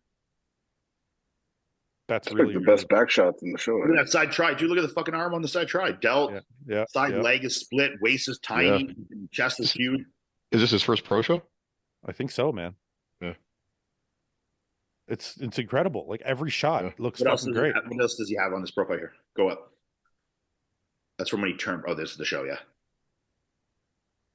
Yeah, like that's a nice physique, man. Mm-hmm. Yeah, he's very well put together. Yeah. Man, he's not bad looking, eh, Paulie? He's handsome. Not bad at all, Fouad. like the way you put together, boy. Maybe a little drier through the glutes and like hamstrings, but his conditioning, the body fat is low. And that'll probably come with maturity too. Yeah, that's more of an age thing. I think you're right. Mm-hmm. Like that's a good complete physique, man. Fucking youth, man. Youth. Yeah. Good for him. He's good, man. Okay. And now we will go to the fucking winner. Crizzo. I gotta say, compliments to Crizzo for learning the conditioning and getting it down. A lot better. Yeah. His conditioning was fucking awesome. He definitely had the best package overall. Like most complete physique. Most like I think Presti took some shots, but definitely as a whole, this was the definitely the right call. Well, I just think, look, when we're talking to people on here, we're kind of trying to break down shows. We always talk about. I love this side try. That's such a fucking sick side tricep, man. Yeah. With a hamstring bubbling out, like we always talk about. One sec. We always talk about the best of the like all of the facets. So when you're looking at muscularity, conditioning, aesthetics, symmetry, all of it, there's nobody in the show that combined all of them better than he did. Yeah. So I think that's the that's why he walked away with it. Yeah, I those just- arms are just outrageous. They are. His quads Is too. it just the way he's Really good hitting the quads. side shots, or does he have no ass? He has no ass. Yeah, no, he has no ass. Dear God. Yeah. very. It's like a negative. Obviously, how he's pressing, like how he's doing his leg pressing and squatting and stuff like that, Yeah. is extremely knee flexion, quad dominant, and just like gets no glute activation at all. You know. God, man. Does he seem to have a hard time holding his poses? Yeah, he's a little Paul Dillity, but he hits them well. He just is a little shaky in them. This is that crab is fucking nuts. Yeah. That's probably the best crab in the pro league right now. I'd say. I don't think anyone has a better crab than that. Very good. He's very good. Very polished. Yeah. Yeah, I like it, man. This is what guys need to be aiming for. The complete polished look. He never has to be worried about striated glutes because he doesn't have an ass. That's what I'm asking. Well, he does. He does. I'm just actually, kidding, man. No, I know. But I did see this shot. Where the fuck is it? Did he? It's not here. Let me see this tagged photos. Okay. Well, anyway, there was a shot of him from the back that looked really, really good before the show, and I was like, okay, he's gonna take it for sure. I mean, his back is pretty decent. His arms are big. His hamstrings are good. Calves are good. He's got a small butt for sure, which is probably not the hardest fix in the world, you know. Yeah, I'm looking for. What did I miss? Paul's like, I don't like that. I need No, you gotta have some booty. You gotta have some booty. What the fuck? just shaking his head. Let me see here. I wanted to see if I could find Roman's. Rome looked great. Roman. Oh, his conditioning, crazy. Yeah. I think I'll have to go to AJ. I think AJ might have it. This is the best I've seen Roman, I think, for sure. Yep. Yeah, I think it might be the best ever. Yeah, that's what I mean. Yeah. Yeah. He's okay. This is AJ Kelly's got it. He was at the show. Check fucking Roman out. Look at this. Hard as fucking nails. Yeah. Mm-hmm. Look at that physique. In full too. I would have had such a nice round delts, eh? Like how they insert into his arms. Listen, I don't want to say anything because I wasn't there, and you always, we have to trust the judges. But like, fuck, I could have seen that third or fourth. Yep. Yeah, I agree. Sure. Like, his legs are insane, and the hardness. To be honest, just from the pictures that I saw, I thought he was going to be third ahead of that Wellington guy. I saw, yeah. Yeah, because Wellington, he looked great, but I just thought Roman was too much size on him. And this conditioning is like, look at that. And we all know this probably looks way crazier in person. Yeah, definitely. Like, look at that. I think Roman could work a little bit on some transitions and some posing shots to make his physique look even better. But fuck, like this is as lean as it gets. Look at that shot. Jesus Christ. That's like Munzer fucking like craziness, you know. I love the way I love the way he's hitting his back now. He started It's to better for sure. Yeah. The shape doesn't quite look as nice, but there's a lot more look of muscularity. Yeah. Look at the fucking conditioning on that. I know, hamstrings, glutes. Like that right glute, he's not actually even flexing, and it's like fully strided just from standing. Like, look at the skin texture on that right glute that he's not flexing. Speechless. Just watching. It's a pretty physique too, you know. It's It very, is, yeah. It's very like kind of 80s looking, like it's but like with way crazier condition. It looks sick. Yeah, I was really happy for him, man, because he's gone through a lot of shit. The hip surgeries and the infections and the fucking last year over dieting, and now he's like really fucking. What's next for him? You know? Yeah. What happened to his hips? What? He had hip surgery. Replacements? Yeah, replacement. Yeah, both, didn't he? Yeah. Well, he did one, and then he had to do the other. Brother. One. Yeah. But I don't want to say for sure because he didn't say for sure, but he said he wants to do all of the shows for the rest of the year in Europe. He said there's like he said there's like 11 more shows. He said he wants to do fucking all of them. If anybody will, I could see him. If anybody can stay that lean all year round, it's fucking Roman. Yeah. So, I mean, who knows if he'll stay with that? Like, if he'll stay with that, if he wins one, he qualifies. If he wins one, I imagine he'll. Yeah. You never know. Roman said something to me on the last podcast. He said, I compete.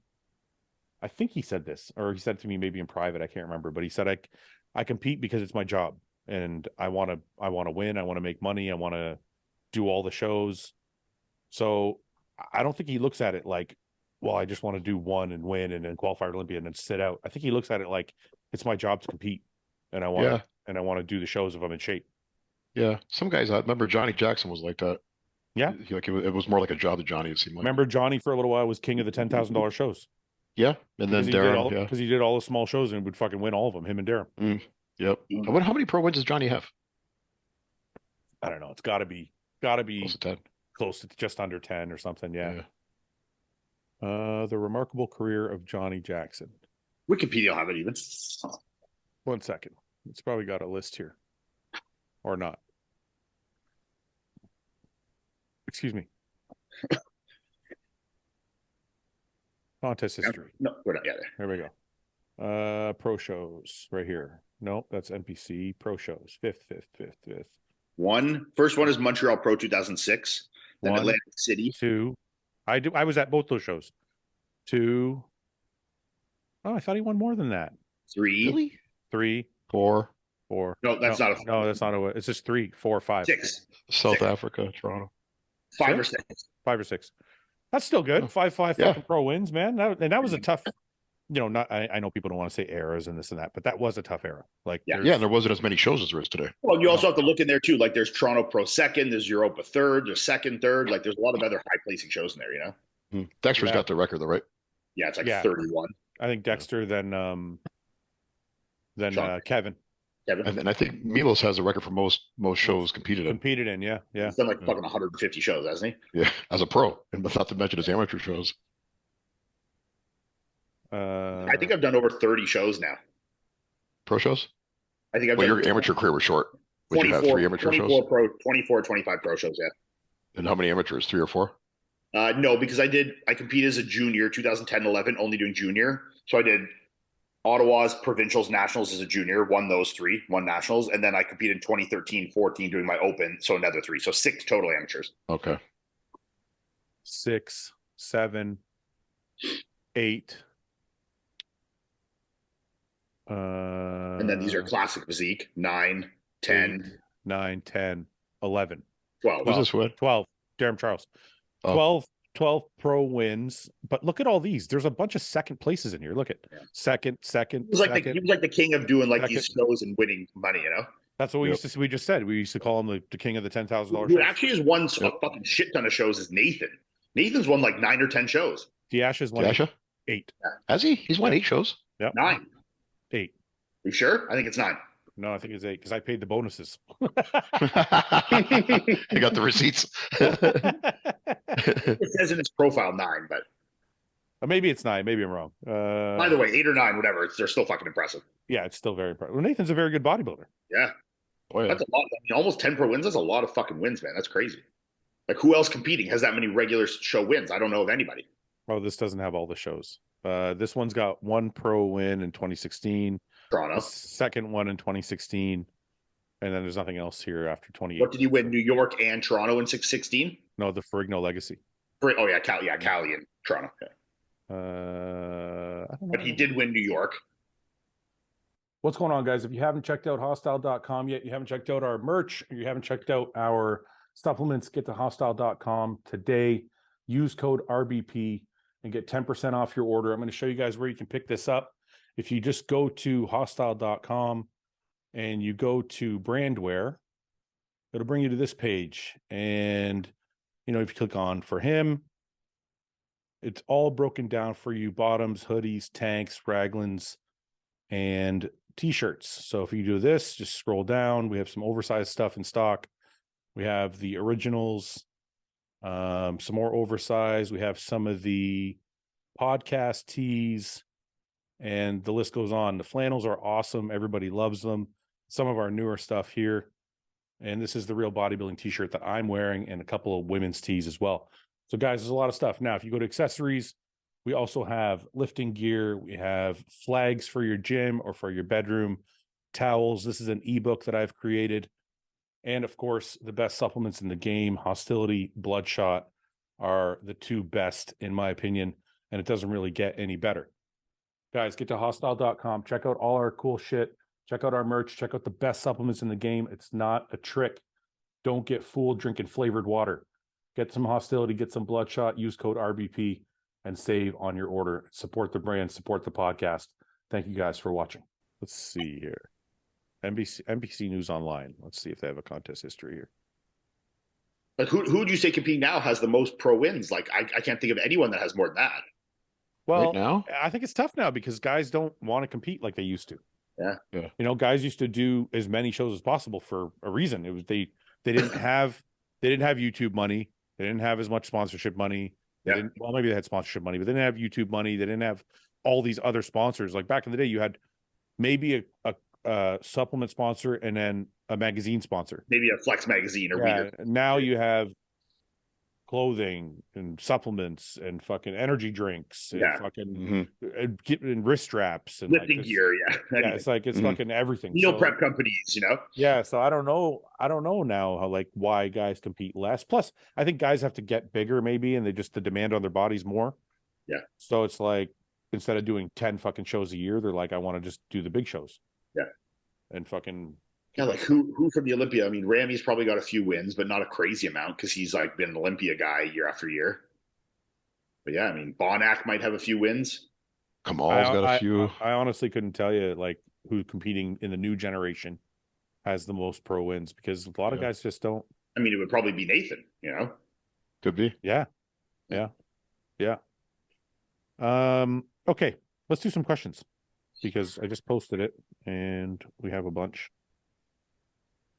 Okay, what do we got here? Who do you think, aside from the guys in the top 12 last year at the O, has the most potential to potentially break in the top 10 this year, if anyone? Grizzo. Yeah. Grizzo, because last year I think he was what, 13th or something like that? 12. He was one after me. I was 11th. 12, yeah. And now if he's got his condition figured out, then he will probably move up. And Brandau's not there this year, so that's one spot out. So that moves him to 11th and me to 10th. Raphael's not doing the Olympia? He said he's not competing, period, this year. Huh. Because he got sick earlier in the year, and then he switched. Now he's with Neil Hill, so he's not with Aceto anymore. So I think they decided to just take the year, and they're going to compete in 24. I'm going to answer this really quickly just because I keep getting this question. What happened to Guy? Nothing happened to Guy. Me and Guy are great. I talked to him like 3 days ago. Guy has his own podcast now, and Guy has his own company that's been taking off. So Guy's kind of doing a lot more shit on the back end, so he doesn't have as much time to do the podcast, and he's probably spending more time doing his own podcast. So he'll probably be on from time to time, but you're not going to see him as often on this podcast as he used to because he's just a busier person. Yeah. But no, if for everybody wondering if there's a beef, there's no beef. I'm totally fine with Guy. Is Michael Krizo the next dark horse for the Olympia? To win, no, but to be a top 8 contender, move up a few spots and beat some guys you didn't last year, for sure. Yeah, I'd agree with that. Because like I could definitely see him passing guys like, well, see, is Bonac going to compete this year? Because he's not qualified. Oh, right. What the fuck's he going to do? He must do something. I think Bonac has turned the corner a little bit. I don't know if. So, I mean, Krizo could certainly pass him. That's putting him up into the top 10 right there. And who else is in that top 10 that he could beat? Like what North American shows are left? We have Chicago, Tampa, Texas. Yeah. What else? Chicago, Tampa, Texas, I think, and maybe one more California show. I'm not sure. Yeah, I think there got to be more shows than that, isn't there? There's 8 shows left. Is there Vancouver? Is there a Vancouver Pro this year? Yes, there's Vancouver. Yeah. Is that open men or just 212? No, there's open. Everything. There's every class there. Yeah. So that's in July. That's in July. So Vancouver, Chicago, Tampa, Texas, and California, as far as Ian says. So it's 5 more shows. I'm pulling up the list here. 1 second. Well, because listen, Hunter's looking really good. So I don't think anybody's going to beat him in Tampa, and maybe Andrew could beat him in Texas. That's going to be a good showdown. But those 2 guys are going to take Tampa and Texas. Okay, so we have. What about Kuklo? Is he done? Empro. Oh, we have Orlando. So there's Empro this weekend. We have in 2 weeks. We have Orlando. Is it open men? Yeah. I haven't heard anybody doing that show. Yeah. So that's that's July 1st. Yeah. Isn't that what Justin's doing? I thought Justin was doing Chicago. Oh, okay. Then we have Mr. Big in Spain, Portugal. Mr. Big Evolution in Portugal. Yeah. Then you have Vancouver. Then you have Chicago. Then you have Big Man Spain. Then you have Tampa. I know there's a bunch of European shows. Just and then Texas. Tampa, Texas. What else in North America? That's it. So that was what, 4 shows or 5? 5. So that's who's going to Vancouver, Chicago, Tampa, Texas, and Orlando? And Orlando, yeah. So we don't know anybody doing Orlando. I heard Blessing and Shire are doing Chicago. I know Carlos Thomas was getting ready for something, but I think he's going to Tampa or Texas, which is going to be a tough battle for him. Yeah. Do we know anybody else doing Orlando or Chicago or Vancouver? Or Vancouver? Oh, Orlando. I think Hassan Mustafa is doing Orlando. Okay. He's won that show before. I think that was what he was planning to do next after. Well, he's obviously the favorite because I don't know anybody else doing the show. Yeah. Mo Shaban's got to be doing a show soon. Remember, Mo's getting ready. Mo's getting ready for something too. Hey, let me ask you guys: who do you think will win between Mo and Hassan? Hassan. I think Mo could win. I want to see what Mo looks like this year. You know, see if he's brought up. I think Mo is not going to get a whole lot better, and how that level of muscularity that Hassan now, I think it'll be hard for a smaller guy like Shaban. How much you want to bet? Yeah. I'll bet you 250. 500. Sure. Okay. Make it worth your time. Wait, I got a better bet. If Mo wins, you got to come to California. Okay, sure. No, don't say sure. You have to. You didn't say when. You have to honor it. Okay, and then if Hassan wins, you have to come to Florida. Okay. Oh, you'll probably go there anyway. already got a ticket. And give me $500. Okay. Well, I'll tell you why. This is why I think Hassan can win if he can correct his posing a little bit, and he has to come in a little bit harder and try and hide the waist thickness a little bit, and then he could probably win. There's a lot of ifs there though. Whereas Mo, I think, already has the aesthetic shape. He just has to make sure he brings the conditioning. I'm not trying to sound. I'm only speaking about this because I just competed with him. I've competed with Shaban in recent time, and I don't think he could stand next to me anywhere near how Hassan did. Like Hassan was like that pushed me. I don't think Shaban could have pushed me in that same way at all. And that's not a knock to Shaban. I've competed with Shaban. He beat me once in 18 or 19. But obviously I think me and Hassan are just a little edge up there. And I think he's got good shape, good muscularity, can get in good condition. He's lacking detail a little bit. But I think in the side shots and just like the thickness that he has, he's just going to be a little too overwhelming because they're like similar structure and like size, but then like Hassan's carrying fucking 40 pounds, 30 pounds more muscle, Like for me, it's like he's carrying a bit more muscle than me, but I'm 2 inches taller and 6 inches wider in the shoulders. So his size, he might be more muscular than me in certain spots, but he's not necessarily more imposing on stage than me, Paul, I'd like to know what you think since you're the judge. I'd like to see what Mo's back looks like now, because I think like Mo's quads are crazy, and he's always that's a strong point. That's what I was gonna say. So his strong point is equaled by Hassan pretty much. So what does that mean? we lost Fouad. We lost the host. Wait, I'm still here. Your camera died. I'm gonna have to switch to a different view. Oh, hey, there you are. That's different. Whoa, this is weird. We're really in the multiverse now. This is awkward. This is sorrow, Fouad. I'm here. I promise. Look at your other camera. I don't like this. Where are you, man? Are you all right? Come on, it's the same. It's the old school background. I got Muhammad Ali in the background there. I'm back to work. Incredible Hulk. Yeah, I got the Incredible Hulk over. Now I really see like when that's a cookie jar my daughter's made for you. This is your daughter's. Maybe this cookie jar. Yeah. This is my Orlando trophy with my Olympia medals. Oh yeah. There's another trophy there. This is that's a memoir for Cedric. That's a memoir for John. That's a play button. And that's my first is it muscle bag? That's my first cover. It's a muscle mag cover. Oh yeah. It's covered right now. This little guy right here. Remember these action dolls? No, wait, let me grab it. It's important. Doll, isn't it? It's the Max Muscle guys. Oh.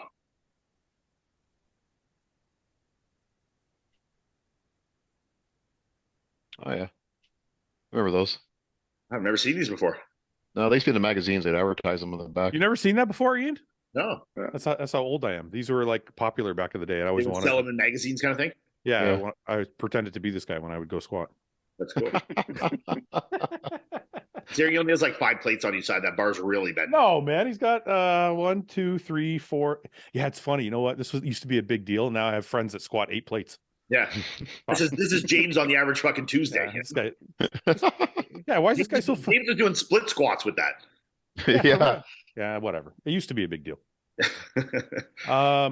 Anyway, okay. So where were we? Okay, Paul, what do you think? You think? I think it would depend on. I think Hassan, like based on, going back on memory right now, I think Hassan would beat him right now if he came in tight enough. But I don't know if Mo's brought us back up more. It might be a different story. But I haven't seen Mo. I think a few more. I think another 5-6 weeks between shows will be good for Hassan. I think he's got a lot of muscle, and I think just a guy like that, when you keep him in shape a little longer and just let the skin and the fat kind of wear down on the glutes a little bit more. I think he'll be 4% better, and I think that's more than enough to win that show against almost anyone other than the Hunters and the Andrew Jacks and stuff.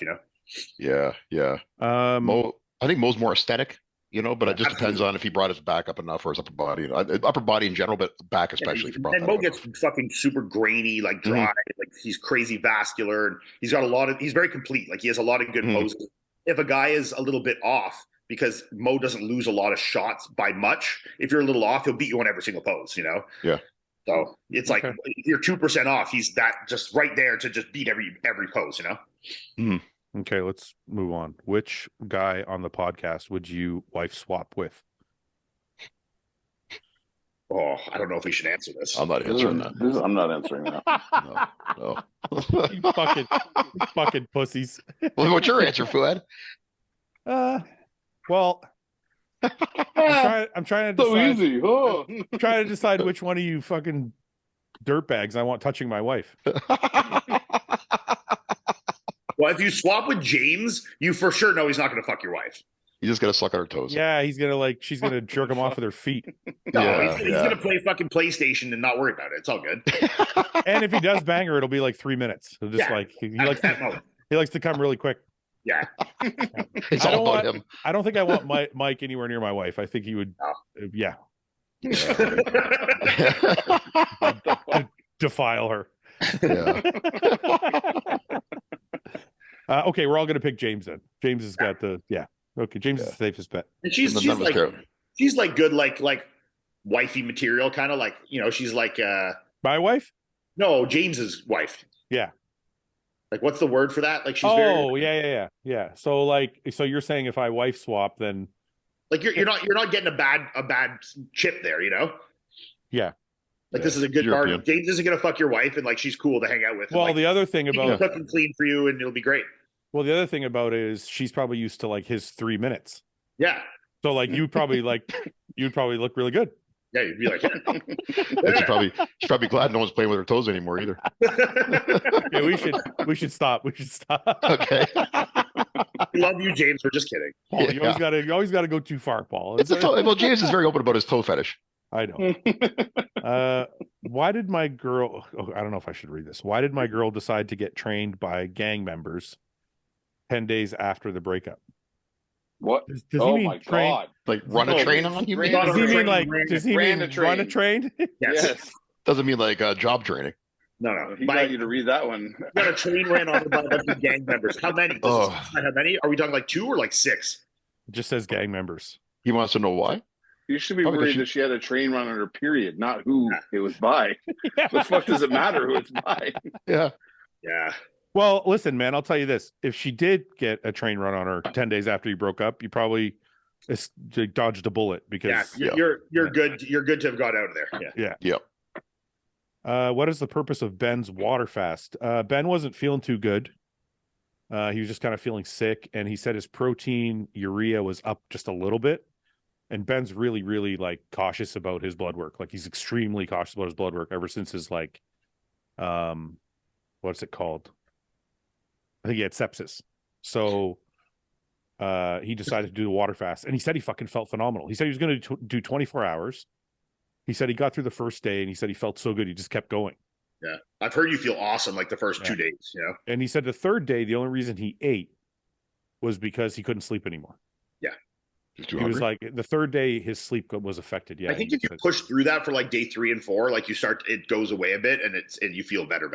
Well, listen, I have no desire to fast except for my gut biome. I would like to feel better, like digestive wise. How much weight did he drop again? Do you know? I didn't ask him. No, but what I do remember when John used to do seminars, and he would include a section in his seminar about fasting, and he said there was multiple studies that he would show in the seminar of guys that used to fast for 24 hours a week.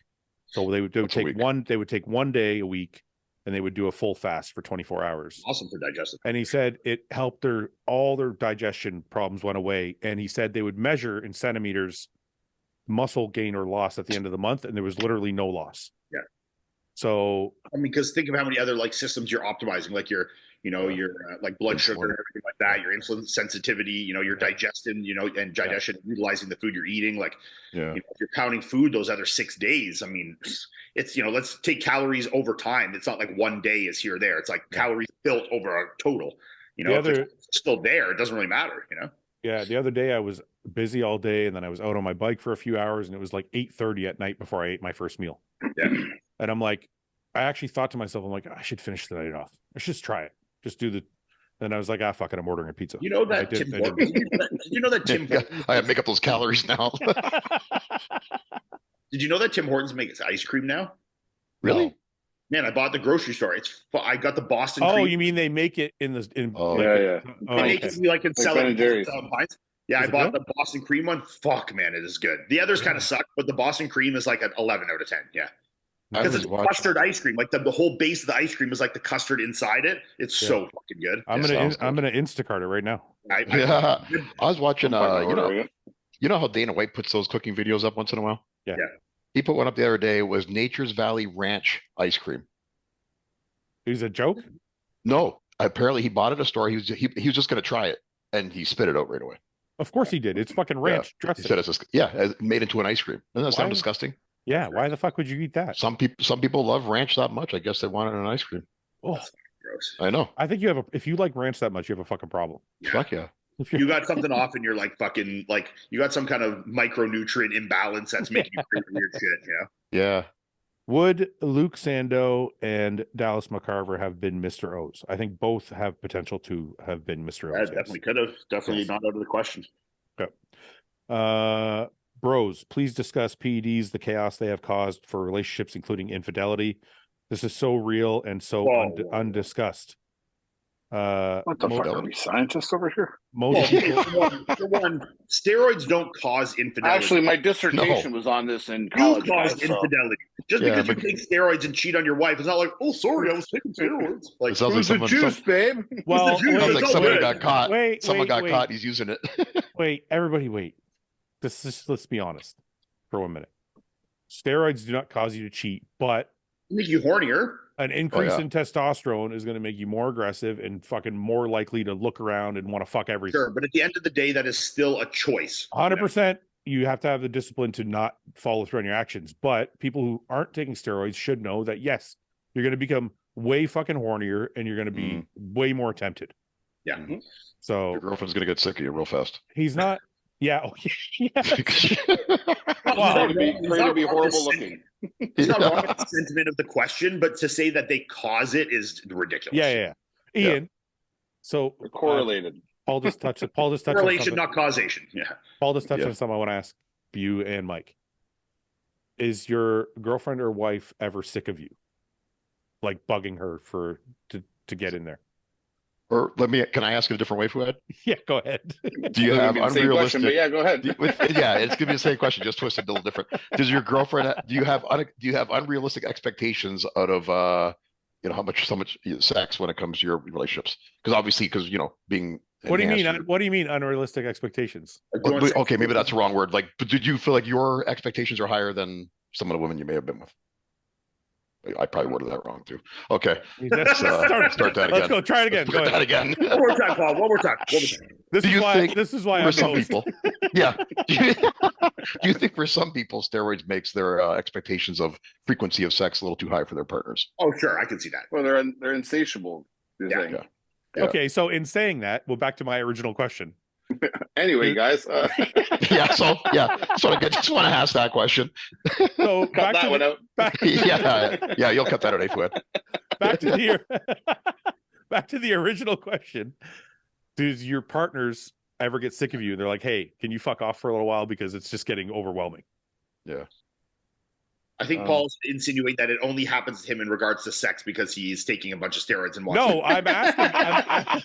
You guys feel that too, huh? He's trying to get there in a roundabout way. Is it me or her? That problem? Well, What's the answer? Are you guys, either one of you going to answer? No, I don't have that problem. You already answered, yeah. Oh, you both don't have that problem. So it's just you, Paul. Just my problem, I guess. Yeah, I want to make it clear. I don't have I'm that asking problem. for a friend. I'm asking for a friend. I want to make it clear. I don't have that problem. Oh, okay. Just hypothetical. Just Why wondering. was I included in this question? Why were you Pardon? included? You were Why included. wasn't I? You were included. I said you and Mike. Yeah, you I said thought you both just of us. asked Paul and Mike. No, Oh, I asked oh. you. I asked you and Mike. I already know Paul's Oh. answer. Oh, sorry. I thought you were just asking them and not me. I was like, what? No, I was asking you and Mike. That's why I said I didn't hear your answer. Oh, yeah. Sorry. I thought you were talking to Mike when you said I didn't hear your answer. No, Yeah, no, I don't ever. really. My wife has been like, "Hey, can you get the fuck away from me?" Like, Okay, so it's not just me She then. would just go out and do No. something. It seems like I need to get to the house and be bothered. She would just go out and be like, I'm going to the mall. You know? no, there's like sometimes it's like 3 times a day. I'm like, "Hey," I'm ready again. She's like, "Hey, get the fuck away from me!" Like you're like you're like a rabid dog. Yeah. I think like she would, if she didn't want to, if it was too much, she would say no, but it wouldn't annoy her. She would like it because she like wants me to want to fuck her, but she just would be like, nah, not now. You know? Yeah, so she does say no. Well, she does say no, but that doesn't mean she's annoyed by me. Yeah. Well, I wouldn't say annoyed. Like annoyed is too strong, but I would just be like, But no, not really. She doesn't say no very often. No. "Really, Mike? No, you don't get not a anymore. you don't get a no." But Very rarely. maybe rarely, yeah. Like it's like literally not feeling well. Well, or, okay, like, wait a something minute. else. How- Trying to wake her up in the middle of the night and she's like dead asleep. She'd be like, come on. Look what I got. That's Look at what. this thing. Hey, baby, feel that? It won't go away. You gotta do how you gotta help. That's my fucking MO. The middle of the night. Hey, Yeah, Look the at poke this in the thing. back. I don't know where it The came poke in from. the back with it. I can't sleep. Help me get to We sleep. gotta work as a team to get rid of this thing. We work as a team. Can't fight this demon alone. Listen, I gotta tell you guys, I don't blame my wife because it's not as bad now that I'm like off everything, but there was a period of time between like between age and like age 28 or 20, actually between age 25 and 35, I was just fucking brutal. Like, yeah, I don't You're just blame. walking around naked all the time Yeah. because you don't want to bother taking your clothes off. Just walking around like this everywhere. Gotta And we're such meatheads. We expect them to be turned on by that, eh? Yeah, yeah. Like, how come you're not turned on? She's like, sometimes Yeah. she's like, sometimes she'd be like, you got to warm me up a little bit. I'm like, what? I'm like, I'm ready. I'm like, you're not 2:30. like, how come I'm you're shredded. How much leaner can I get? Yeah, come on. like, well, because I would say to her, like, well, if you took your clothes off, I would be ready. Yeah, It's like, yeah, she's like, they don't work that way. it doesn't work that way. Yeah, you learn that after a while. Yeah. Ian, how much warming up do you have to do? Well, I have to do. Hi, Probably- Summer. Oh no, she heard me. Oh no. Delete. Yeah, close the door, Fouad. Look, I'm ready. Well, you want to Take your shirt off, Fouad. Fucking end this podcast right I'll now. stop the podcast right this minute. You don't want it? You don't want to? Live, do it live. Do it live. Come on. This is the beginning of OnlyFans right here. I asked her to start an OnlyFans the other day. I was like, hey, let's start an OnlyFans and we'll just like do it from the neck Yeah. down. Yeah. You can't see your face. Wear a mask. Yeah, she didn't go for it. All right. I totally got busted. She's gonna kill me later. Yeah, you gotta keep the door shut. The door's shut, but I think we're just too loud. She still hears. Yeah, dude, my wife's got like sonar hearing. Oh, they all do. Seriously, but it's only for bad shit. They all do. If I call, if I ask her to like, hey, can you make me some food? She's like, oh, I didn't hear you.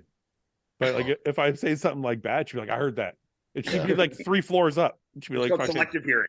yeah. Yeah, I started doing that myself now, though. The other day, I was downstairs doing something, and I could hear my wife calling me, but I acted like I couldn't hear her. And she came down, and she was like, "Can't hear me, eh?" And I was like, "Oh, sorry. What'd you want? I need you to carry this thing out from the truck." I acted like I couldn't hear. You better hope your wife doesn't watch this. You're fucked. I don't think she does anymore. She did at first, but I don't think she does anymore. Someone's gonna send it to her and be like, you got to watch from timestamp here to here. Make sure Brandon doesn't Yeah. get timestamp. Would you rather have a girlfriend who has a body count of 5, but you know 3 of them personally, or a girlfriend who has a body count of 20, but you don't know any of them? Depends on how old she is. Depends on who the guys are that I know. Yeah. Like, are these like are these the 6 gang members, or are these the Yeah. Okay, well, if they say 3 of them personally, you just say people from the podcast. So Iain, Let's do the 20 then. let's Live pretend. in, let's live in ignorance. Let's pretend, Iain. Let's pretend you're single. Okay. And you met a girl tomorrow. Okay. And she's like, "I've banged 3 of the podcast members, but I really like you." Which podcast members? Which 3? It doesn't matter. It doesn't matter. Any of the 3. Well, it does matter, because are we talking about 3-Minute James, or are we talking about you like you get one about you doing weird ass shit to my fucking girlfriend? you get one good and 2 bad. So whatever you think that is. Well, if you're the one bad and you've been like doing rape fantasies and shit, I'm not. It's that one's out the door. Where the fuck does rape fantasies come from? You fucking asshole.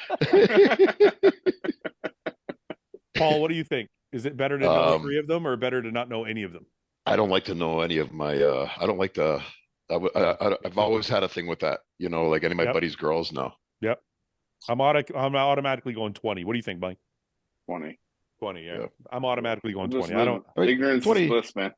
Plus 20. She got to know what she's doing. She's experienced. Yeah, you can look at it. You can look at it that way. You got to use them hips, huh? Yeah, you got to find the positive out of this. Is it normal to look at other guys while in a relationship, especially at a young age, 18 to 23? Because I find myself looking at other girls, wondering how it would be like. Well, you said guys at first. Wait, I know. Listen, just listen. Whoa. Stop. I didn't read it wrong. I find myself looking at other girls, wondering how it would be like if I was with them instead of my girl. I think he meant. Got nothing to do with it. I think he meant girls the first time. Okay. Yeah, that's what So is it normal to look at other girls while in a relationship? Because I find myself looking at other girls, wondering how it would be like if I was with them instead of my girl. No, I've never done that. I've never thought that. What Mike said. Good question, though. Let's move on. Yep. So what's next one? It's really weird. You shouldn't do that, man. Let's go on to the next question. Really bad. Don't ever do it. Yeah, fuck. Jeez, what's wrong with you? I feel like we should expand on it. I feel like a lot of the times people write in to have us dry snitch on ourselves. Yeah. Like they're literally trying to set us up to get fucked up in our lives. Yeah, we're walking into traps all the time here. Like we're dumb enough to be like, yeah, man, I mean, I just cooked up. That's totally normal, man. Me and Fouad were out the other day and I saw this girl and I was like, oh. Yeah, I'd like to fuck her. Just What are we, fucking stupid and shit? It's called self-preservation, guys. We're not just going to abandon our lives for you for these questions, man. How do I make friends with my coworkers? I don't know how to be myself. Fucked up humor versus be professional. Dude. Oh, just be fucked up and you'll find the ones that matter. Thank you. I was going to give you my... Yeah. Speaking as Father's Day was yesterday, I was going to give you my dad's quote, which was, just be exactly who you are, and the people that matter will be there in the end. You know what, though? I got to say something. As someone who works in the workplace every day, times have changed. You can't, you got to be careful what you say now in the workplace. Well, we're not saying be a fucking ruthless asshole. You guys are I'm not saying that either. In corporate world. Hi, how are you? We're not saying she, him, she, they. Right. Well, we used to commonly gay jokes with each other, stuff like that at work, and it was harmless, just jokes. But we can't do it anymore. Yeah, well, that's normal. You can't. No, it's not. Paul seems like he's mad about that. Like, why can't I make gay jokes? We used to get to each other's emails and send out these invitations to your coming out party, stuff like that. Now you get canned for that now. Well, yeah, I think that's bullshit. So yes, it's definitely more politically correct, but I don't think that's what he's asking. I think he's just saying, how do I behave to make friends? Exactly like who you are. Yeah. And we're not. Don't behave. I don't think he's saying don't do things that are going to get you fired. But when you're talking to people it's a acceptable time to be yourself in that regard. Be yourself. Test the waters. Drop a little weird comment here and there. Wait. A little gay joke and see how it flies. Paul, you seem like you're still thinking about this question. How do you want to answer? I'm a bit of a dinosaur here, Fouad, in this. Go ahead. Tell us what you think. I've been at my job for 22 years. Yeah. So when I started there, It was, very different than it is today. Yeah, but 1 second. What is it about the advice we're giving about being yourself that's throwing you off? Oh, I'm not. It's not that's throwing me off. I just think that depending on what you find funny, you just got to be careful nowadays. Yeah, but we're not implying be yourself and be rude or be politically incorrect. We're saying that's what's changed. Be yourself within the boundaries of the workspace. Yeah. But that's what's changed. Those boundaries have changed over the years. Has been my experience. Well, I mean, look, if you're somebody who finds politically incorrect humor funny, I actually don't necessarily disagree with Mike. Sometimes you got to float like a kind of a warm-up joke out there and see if the person like responds. Generally, you can tell. Like, look, I like racial humor, right? I think it's fucking hilarious. I think whether you're making fun of Arabs or Asians or black people or white people or whatever, I think it's fucking funny. I don't get offended by it. But some people do. Yeah. But I think you generally kind of know, like when you meet somebody, if you can broach those kind of topics. Yeah, generally, for sure. Right? Like you can tell when you talk to somebody for a little while, like how open they are to like being politically incorrect. Yeah. Oh yeah, I agree with you. You can read someone. And honestly, I'm probably not going to hang out with somebody who's like uptight like that. Yeah. Like somebody who's have a choice. Like, no, but you do have a choice whether you're friends with somebody at work. You can talk to somebody and not be friends with them. Well, it's a long day if you're not going to talk to people at work, though. Like, no, I'm not saying that. I'm saying like this guy's talking about being friends with someone. So like, let's say I've befriended somebody at work and I want to befriend them outside of work. Oh, that's different. I'm probably not going to be close with somebody if I can't be myself and crack a joke here or there. Yeah. This is a funny fucking joke. Can you guys read this? What's it say? Being homosexual is not even a top 40 gayest things you can do as a man. As a man. And it says being mad at your homie for more than 24 hours is in the top 10. Blowing on your food because it's hot is definitely in the top 10. calling an Uber instead of drunk driving is in the top 10. Calling Starbucks Starbies is way up there.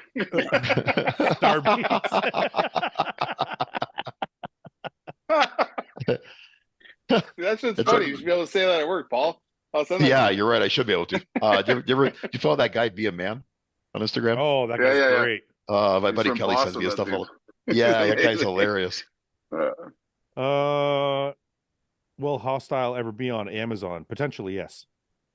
What's a verdict on girls that pee while deadlifting?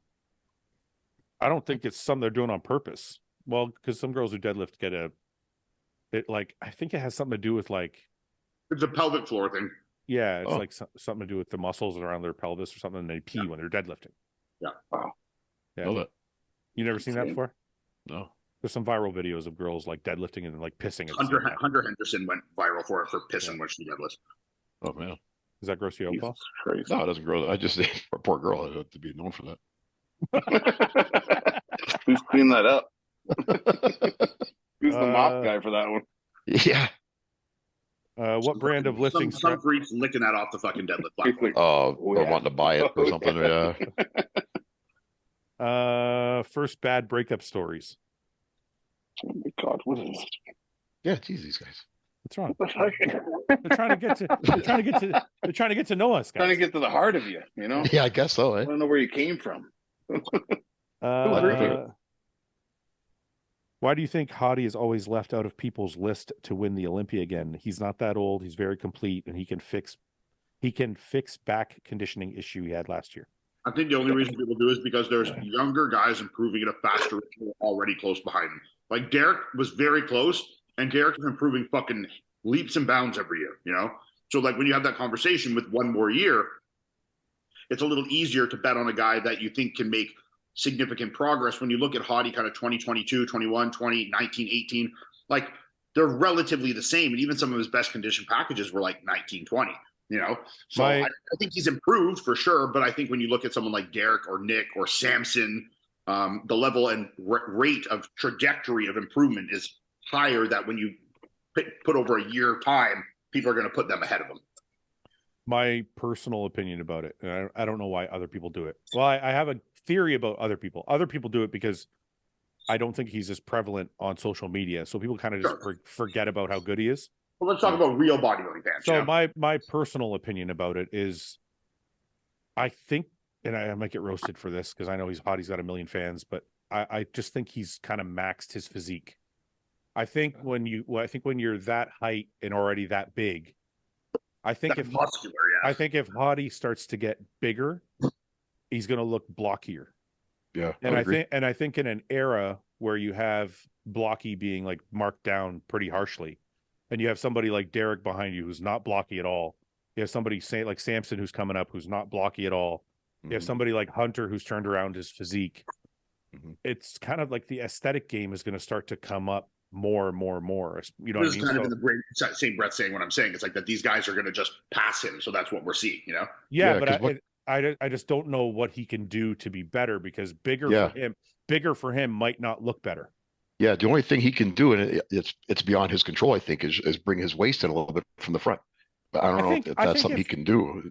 I think if Hottie presented the package he presented last year, he was that size, but with the conditioning he showed up in like a couple years earlier, Vancouver, then he could be like maybe unstoppable. Yeah. But I would like to see him with the size he had last year, but with the conditioning he had like 2 or 3 years earlier. Man, I competed that show, Vancouver 2019. That was, to this day, the leanest person I've seen on a stage. Yeah. Really? It was so crazy because when I saw him backstage, I was so unimpressed. I'm not going to lie. When he took his clothes off, he's not that big. Seeing a guy like Nathan, who was in the show too, where he's like bubbly, round, taller, you shit your pants when you see Nathan. Hottie, you're like, man, and backstage, you can't really tell that level of conditioning until it's under the lights. Yeah. And then I remember standing side stage, and he went ahead like he was one of the first guys out with his last name C. And I saw him when the second he hit the lights and hit a pose, I was like, holy fuck. Yeah. This guy has zero body fat on him, you know? Yeah. He was full, he was hard as granite, he was so separated, his abs, his quads were like fucking. What do you think? What do you think, Paul? You're a judge. Why don't you think people give Hottie the due he deserves? Yeah, I think it's exactly what Ian just said. I think these young guys are coming up and making these drastic improvements that no one's talking about Hottie. But Hottie is a complete package. You know, like I said, the only thing I don't like is his waist from the front. But that's, you know, something he can't. There's nothing he can do about that. It's just his structure of his body. But when you go pose for pose with Hottie, there's not too many weaknesses there that you can take him on. He's very complete. Mike, he's very complete. Mike, you have any thoughts on it? No, probably the same kind of theme you guys are on. Just like you said, like it goes back to the lack of presence on social media. So, like we all know, these people don't have an attention span. So, if they don't see it every 10 minutes or every day, they assume it's disappeared or dissipated, right? Whereas, like he's probably working in silence and going to show up this year, and everyone does the same thing they do every year. Holy fuck, right? Yeah. So he just doesn't carry himself in a way that's like gets people hyped about it. So I don't know. It's weird to me. You know, I find kind of interesting going to this Olympia Fouad. Like you got a guy like Hottie and Derek who kind like similar structures, you know, shorter guys, a little bit more compact. So you got Samson and Andrew, kind of similar structures, more aesthetic, bigger guys. And then Nick, you still got Nick in there, kind of an outlier out of those four. Like it's going to be interesting to see how it all falls. Yeah. Yeah. I mean, it's the odd man out.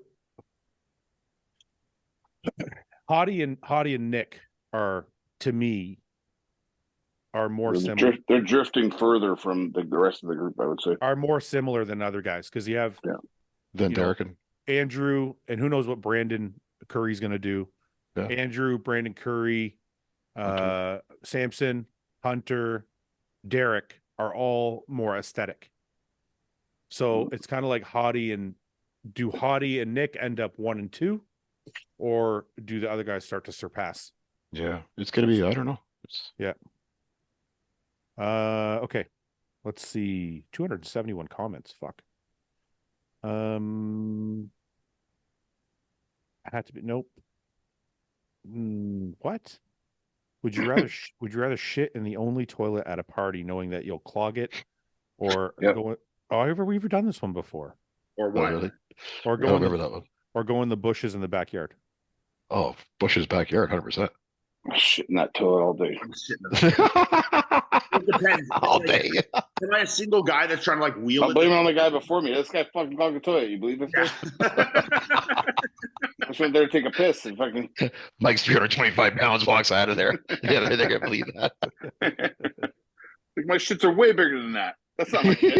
My answer would just be I'd probably just fucking hold it if I could. Like, unless I'm gonna shit my pants. Like, if I'm gonna be there for 2 hours and I'm like hanging out, I could probably just zone that out. You know. If it's one of those ones that you can't hold, I would leave. I would go home. What if you don't have enough time?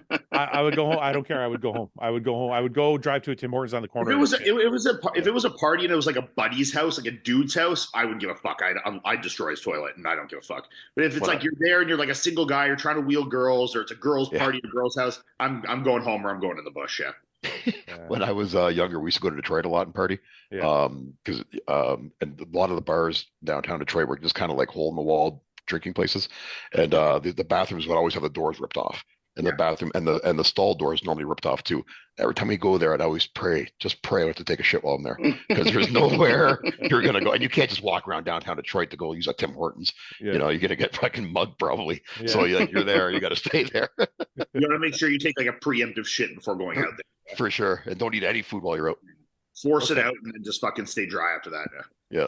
I don't know what this means. I'm just gonna read it. 6, 12, 18, 24. You got to jerk off, run miles, eat donuts, drink beers in 24 hours. What order are you choosing? I don't know what any of that means. Well, you got to fill the 24 hours of each thing. How many hours of each thing? What order are you choosing? What was it again? 6, 12, 18, and 24. You got to jerk off, run miles, eat donuts, and drink beers. What order are we doing them? What order? Well, I'm gonna jerk off first. Yep. Then I'm gonna run the miles. I'm gonna drink the beers. Then I'm gonna drink the beers, and that's what's left. I'm gonna run the miles. Or run the miles first, whatever. I'm gonna run the miles. Then I'm gonna eat the donuts. You're not gonna want to jerk off. Then drink the beers. Then I'm gonna drink the beers, get drunk, and then I'm gonna jerk off with my wife. Yeah, that's good. That's good. Oh, look at you. I throw your wife in there. You're a sweetheart, man. None of us threw our wives in there. You guys look bad. You're a sweetheart for that one. Did you hear that? She didn't hear that, did she? That was sweet. Still listening?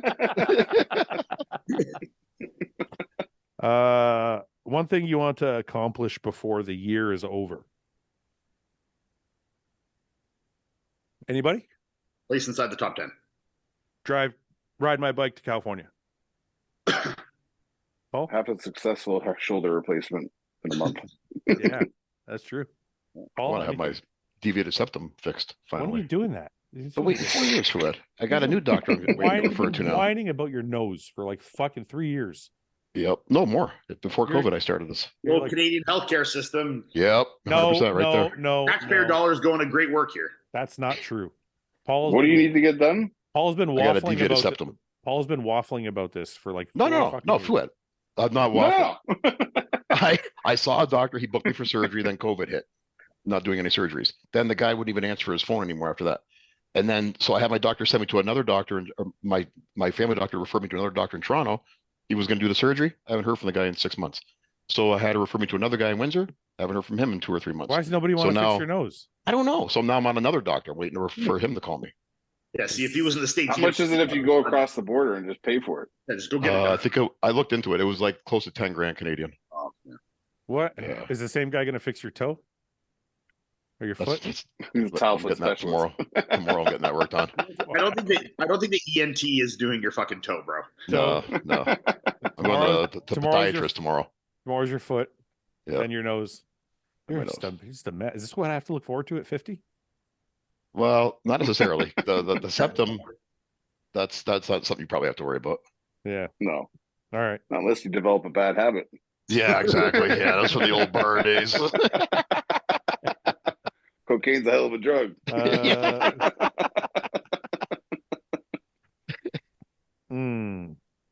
What music is currently on repeat for you?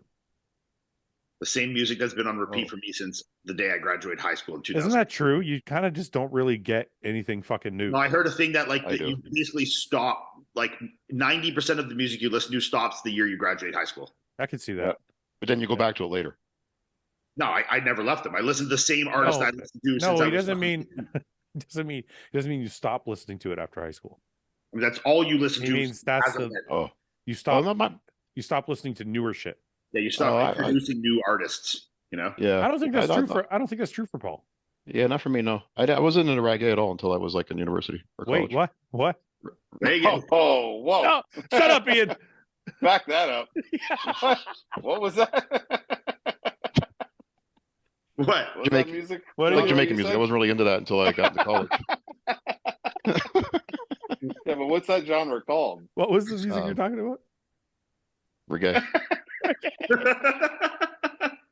How are you supposed to say it? That's how it's spelled. When did you become into? I've never heard you listen to a reggae song. Oh yeah, like UB40. I like Bob Marley. That's not really. That's like the two most popular pop reggae songs ever. I didn't say I was hardcore. Just said I liked With how much weed this guy smokes, it's only natural, you know? Yeah, for sure. Yeah. It had to find a way in. Yeah. If the podcast was a reality show, what show would it be and who would be which? No, let's not do that. What can we do as a collective to make James believe in himself more? That's up to James, man. He's got to just get back on stage. Once he gets back on stage, listen, it's hard to, it's hard to set your expectations and not always achieve them right away. Sometimes you have to like reset. I think Ian's been there before. I mean, 2018 was a tough year for you. I mean, this past Olympia was a tough year for me. I mean, honestly, this winter heading into Toronto was the hardest year I've had, bar none, for sure. No, but I mean, I remember you saying to me, I think it was 2017 or 2018 was a tough time. Yeah. And then you came back and you've won like 5 shows since then. Yeah.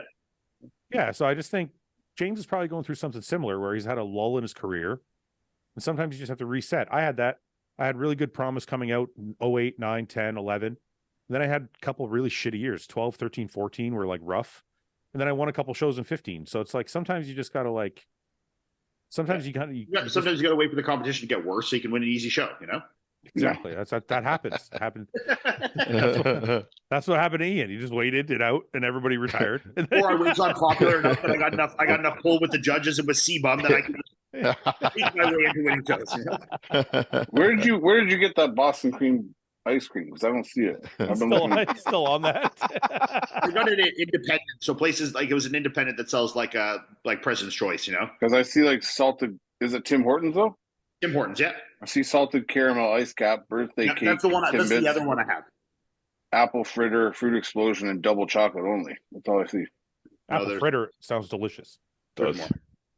Listen, I want to be serious for 1 second, just because I love James. I think you're sometimes in your head as a bodybuilder, you've set expectations for yourself when you first turn pro. I want to win this show. I want to win that show. By the time I'm this age, I want to be at the Olympia. I want to be top 10 at the Olympia, top 5 at the Olympia, whatever your goal is. And when those goals don't pan out exactly how you had them planned, it can be disheartening. So you have to you almost have to just start over. And I think that's where James is at in his mind. But as friends, I think the most important thing we can do is just keep reminding him that he's fucking great. Because I think sometimes that self-doubt starts to get so much that you start to doubt that you're as good as you actually are. You know, as a bodybuilding fan, sorry, Fred. No, I was just going to say, go ahead. I want to see James compete. Like, I think he's got a crazy physique. I just think that, he missed his peak a couple times for sure, but I would like to see him go on and just get harder with each show. And I think he could have been. I think he's going to. I think he's taking this year to reset himself. Yeah. And set himself up for the success that he believes he can have. Well, I'm looking forward to seeing him when he comes back because I think he's got a great physique. Yeah. But anyway, yeah, I think as friends, no matter what your other friends are going through, whether it's bodybuilding or anything, I think it's important to fucking let them know you're there for them. So when guys talk about refining their physique as opposed to adding mass, what is the physiological change they're looking to see? I think they're the same. I think they're the same. I think it's just a terminology we use. So yeah, I think it's more spot specific when you're talking about refining a physique. It's like putting a little bit onto the outer head of my triceps or make my abs a little better or my calves a little here on the outer head, like versus like just I need to grow everywhere, you know? Yeah. So physiologically, there's no such thing as refining a physique, but that's more of like an overall bodybuilding term. Yeah. But Ian's right. So when we say refining a physique, we're like in Ian's case, for example, he doesn't have to get bigger, but he's maybe need to add a little more mass back on his triceps or whatever it is to perfect his physique. So that's more what we mean when we say refining a physique. Or if you're talking about classic, what is that? Is that the This is the ice cream. Boston cream? Or if you're talking about classic, sometimes if a guy's reached his limit, it could be just making your physique look harder or adding more striations by training harder or whatever it may be. That could be the way they're refining their physique. Yeah. This is at Superstore. So Superstore has it, and I got it at Independent. I got a question for you, Ian. Fucking good though. Sure. Can I replace plain white rice with fried rice? Well, what are you frying it with? If you're putting it in a pan just with soy sauce, yeah, absolutely. If you're like putting your ground meat in it and you're putting it in a pan, you're frying it up with some soy sauce and fucking green onion or something, sure. If it's in the off season, you want to add like an egg in there and fry it up with an egg, sure. If you're in contest prep and there's not an egg on your diet, no. Other than that, sure. Done. What is the worst, most annoying catchphrase? Mike, I feel like this is all you. Catchphrase? Yeah, what's the most annoying catchphrase? It's lit. It's That's a bad one. Yeah. That's as bad as it gets. Or it is what it is. Like, fucking course it is. What else would it be? I've always been It is what it is. No shit. A car is a car. Yeah. I don't mind that it is what it is. I use it sometimes. Sometimes I think I probably say it all the time, but it's so silly when you think of it, and it's like, I think that it is what it is meaningful because it's saying you say that's the way things are, or that's the way it's always. It's kind of like saying what are you going to do about it? It is. Like whatever. Yeah. I'm with you on the it's lit. I've heard some people say that's straight gas, bro. I'm like, no. You know what's also a fucking annoying thing when people call people boomers that are not boomers. Like, my mom is a boomer. Yeah, like the baby boomer generation. Baby boomer. That's what that means. It doesn't just mean old person. It's the stupidest saying. Like, whatever, boomer. It's like, motherfucker, my mom is boomer. Right. 40 fucking years old. I was born in 1980. Like, what the fuck are you talking about? Mike, you're pretty. It's that the word they use now for like hitting on girls, your ability to hit on girls. It's like razzing, right, or something. It is RIZZ. Yeah, like what really? the fuck is that? What? So they'll say like it's like like they got like W's and L's like wins and losses. Oh, you got W Riz. That's what people would say now. Where did that come from? Why are people? I don't know, TikTok or something. I'm so fucking old. Yeah, me too. I never would have got that. I'm getting to that age where I think everything young people do is stupid as shit. Yeah. I was like, I'm never gonna be like that. And now I'm like, fucking Jesus Christ. Honestly, when I get to this point, I feel embarrassed for myself that I was like that and viewed by older people at one point like that. Yeah. And you thought you were like the coolest person ever. I probably would say so cool. And people that are 35 plus would be like, what a fucking idiot, you know? But right now you're fucking retarded, you know? I went through this one stage that probably was really annoying to people who are older than me. Remember the thick rope stage? Everyone had like a thick silver rope. Oh, the chain. Yeah. I imagine the older generation probably like, look at these douchebags wearing these fucking chains around their necks. It was pretty thick. Really? It was pretty thick. Yeah. Like LL Cool J in the 80s rope thick? Yeah, kind of like that, Really? But not long. Like, like a choker. Down to your neckline. Yeah. Not a choker, but like down to like the upper chest area. Oh, that's short. You gotta have that, like, that's gotta be like fucking dangling, you know? Yeah. Well, it wasn't a style back then, though, Ian. This is back when I was like late 20s. So going back like 20 years ago. Right into the 1945. 1945. Yeah, the good days. Like late 90s.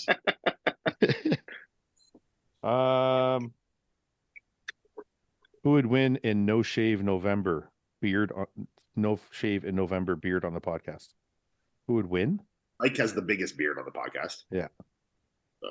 We have beard, so like for us to not shave for a month for any of us would be literally nothing, you know. Would you rather a lifetime supply of gear, food, or sups during each of your bodybuilding careers? Food. Gear. I spend more on food than gear, I think. I would spend more on gear if it was free. Oh. That's an even worse answer then. Like the total value of gear I would use would be. Yeah, you'd use more because it's free. Well, yeah, because you figure like if I use pharmacy. Does that include GH? Yes, that's what I'm saying. Okay, yeah. Okay. Because if I use pharmacy growth, it's like $2,000 a kit. I Yeah. would do like 20 I use a day and just become like a ball of muscle. A pen a day. Just can't even move your hand. I use a day, just fucking. I'd just be sleeping all fucking day long. Yeah. You couldn't even keep your eyes open for 10 minutes.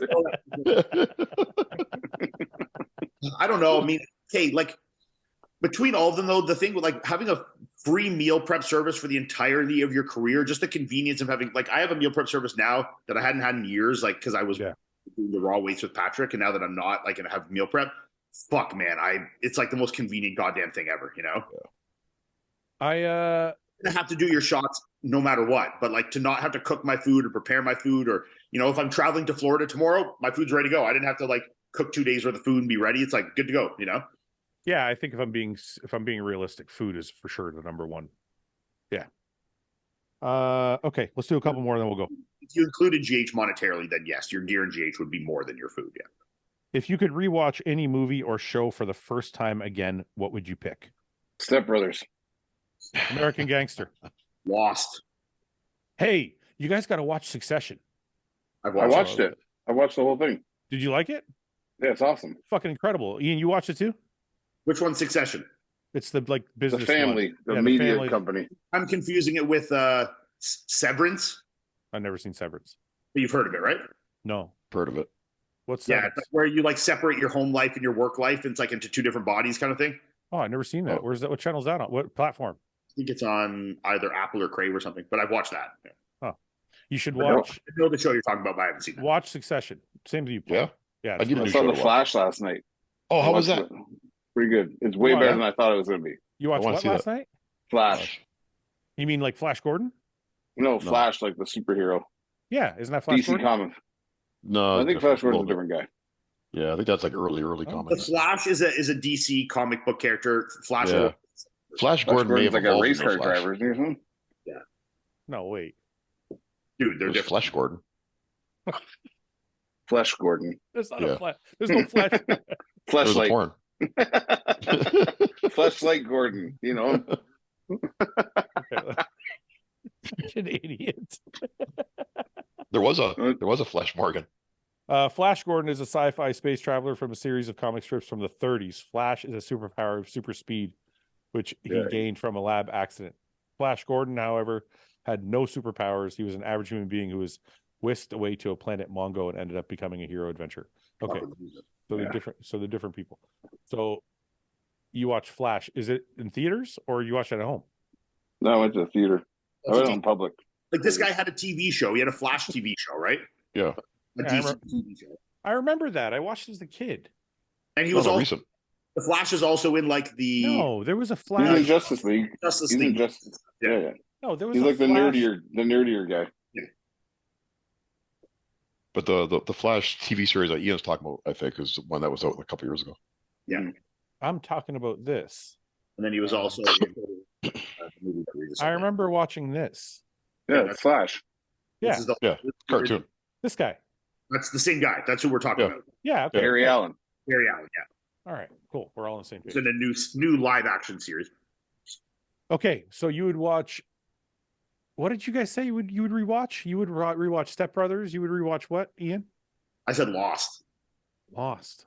I never even saw First time that. I watched it when I was like young Yeah. when it came out, I thought it was like the best show ever. Now I've rewatched it. I think it sucks, but I would like to feel what I feel when I watched it the first time. Paul? I was thinking about that. Maybe Sopranos. There's Sons of Anarchy too.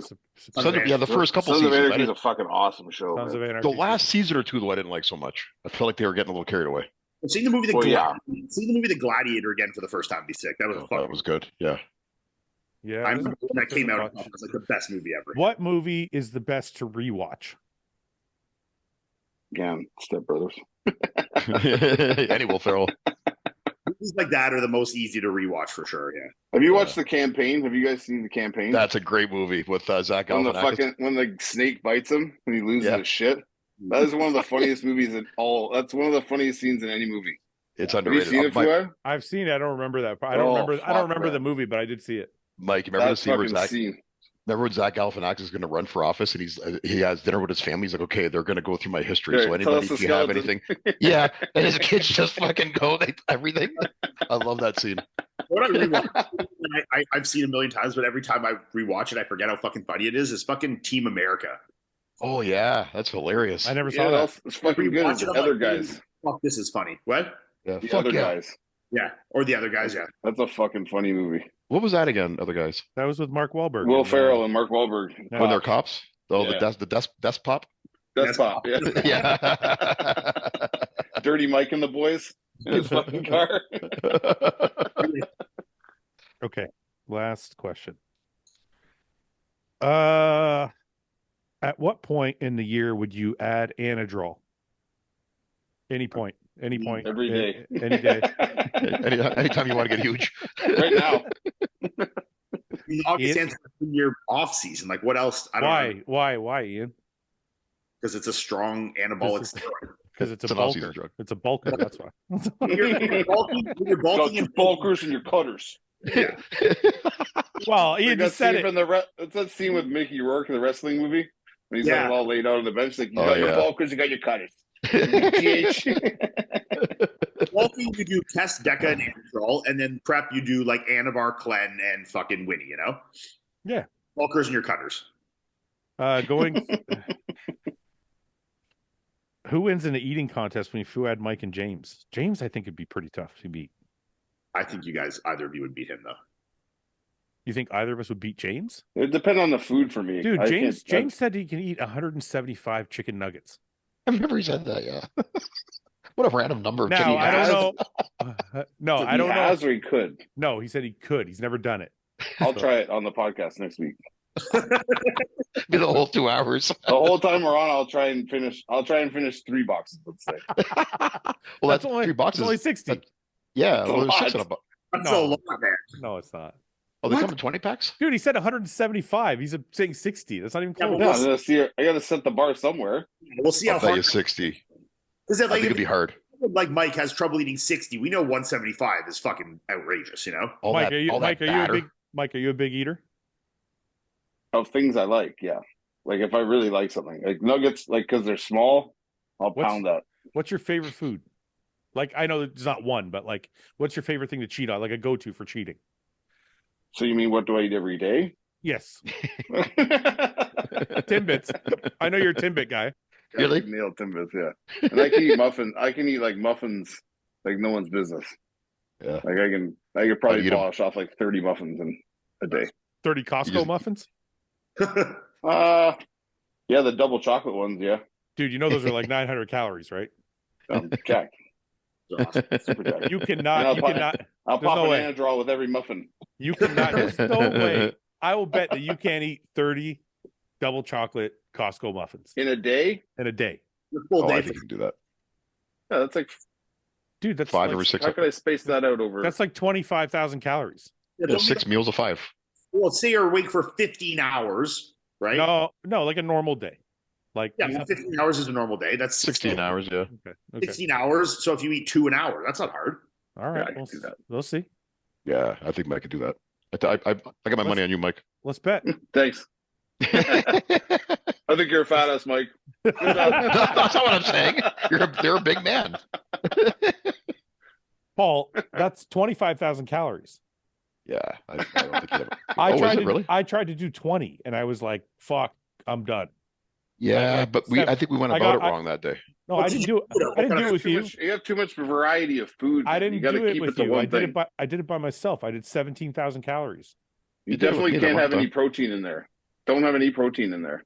0 protein. Yeah, And minimal Can't. fats. I mean, fats are going to jack the calories up, but they're also going to digest slowly. slow down. Yeah, So like simple carbs and like sugary food like that is going to be your best bet. yeah. Pound, Okay. like- Let me rephrase the argument because it's 700 calories. Okay. So So, and they're only 164 grams. So, I mean, like, that's not that much food to eat, man. So that'd be 21,000 calories. 164 times 30. I still don't know. I don't Well, know. are we gonna do this? Are we gonna? It's 11 pounds of food, 11 pounds of muffins you would eat in a day. Yeah, that's a lot. How many can't total be muffins is it again? That's a 60? big dump. 30? That's I think you 21. can do it, Mike. I'll give it a shot. You could probably kill 10 first thing in the morning. I could definitely eat like 5 for breakfast. Breakfast is it's the end of the day. I'm concerned with. See, but No, if you have five I eat more at the end of the day than I do. No, if you have 5 for breakfast, you have like 3 hours you can chill until you need to eat another 2. You know, that's no problem. Yeah, you're gonna stay active all day. Okay. Yeah, I'm moving all the time, as you can tell. Honestly, I'm not even a big eater, and I'm sold that I could do this. You know, I know you couldn't do it. I'm I'm positive. going to do it. I'll do it then. I'll do it. I am 100% positive Ian can't do it. Yeah, no, I'm a garbage. Right now, if he's gonna do it, be right now. My appetite is sky high right now, though. Like, Yeah. I feel I just ate here. I ate that in like fucking 30 seconds. You know. Paul, what do you think? What I think Mike and Ian could do it. I definitely think they both can do it. We should do is see who can eat the most muffins in a day. Yeah. No. We should just take Mike at his word. He said he can eat 30 muffins. Let's see if he can eat 30 muffins. 100% he can eat 30. Okay, I think he can. How much you want to bet? Walk in the park, boys. Yeah, no problem. Like a stroll down the street. Probably. It Yeah, sounds- no. Do you think you could eat the 30 muffins in a day? Listen, it sounds easy, but I know what it's like when you get up over 10,000 calories, and it's Yeah. not fucking pleasant. You're only halfway there. It's not fucking pleasant, man. I'm telling you. Are you just sitting around doing that all day, or are you like moving around? I was Because if I'm at work and I'm like on my feet moving around, and I just have to slam like a couple muffins in between people, I'm just moving all day. Then I'm training, like mid through training, I slam a couple muffins. I do You can do cardio, whatever. I eat some muffins. You can do whatever you want. Yeah, I think I could do it, no problem. It'd be a day of just muffin eating, nothing else. How many calories is a large pizza? It depends on the pizza, but usually generally between like 25 and 3,500 calories. That's it. Yeah. Surprise. Here, let's. It depends on what you have on it, obviously. Yeah, of course. Let's just do this. Or just a basic pepperoni. Average calories in a large pizza. I'm already getting indigestion thinking about these muffins. I'm fucking 30 excited. 3,400. 16-inch pizza, yeah. 3,400. Oh, really? I'm surprised. Yeah, go Domino's. Go. How many calories in a large Domino's is below there? Paul, why Yeah. would you fucking doubt me? It's like I'm Well, yeah. 280. fucking Okay, pizza. I eat pizza like it's fucking everybody's chicken and rice. So what are you getting at with the pizzas? No, I just wondered. Like, I was trying to think in my mind. Is that I'm thinking about how much pizza could I eat? Yeah, And like, that's seven fucking pizzas. Be like 6 or 7. 6 pizzas. yeah, but I just have belief in myself when it comes to muffins that I can get through that. Like, I couldn't do it with pizza, that's for sure. Now I feel a challenge coming on. Now I'm gonna have to do it. Yeah.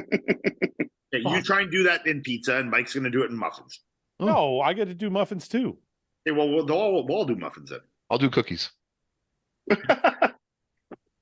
I'll do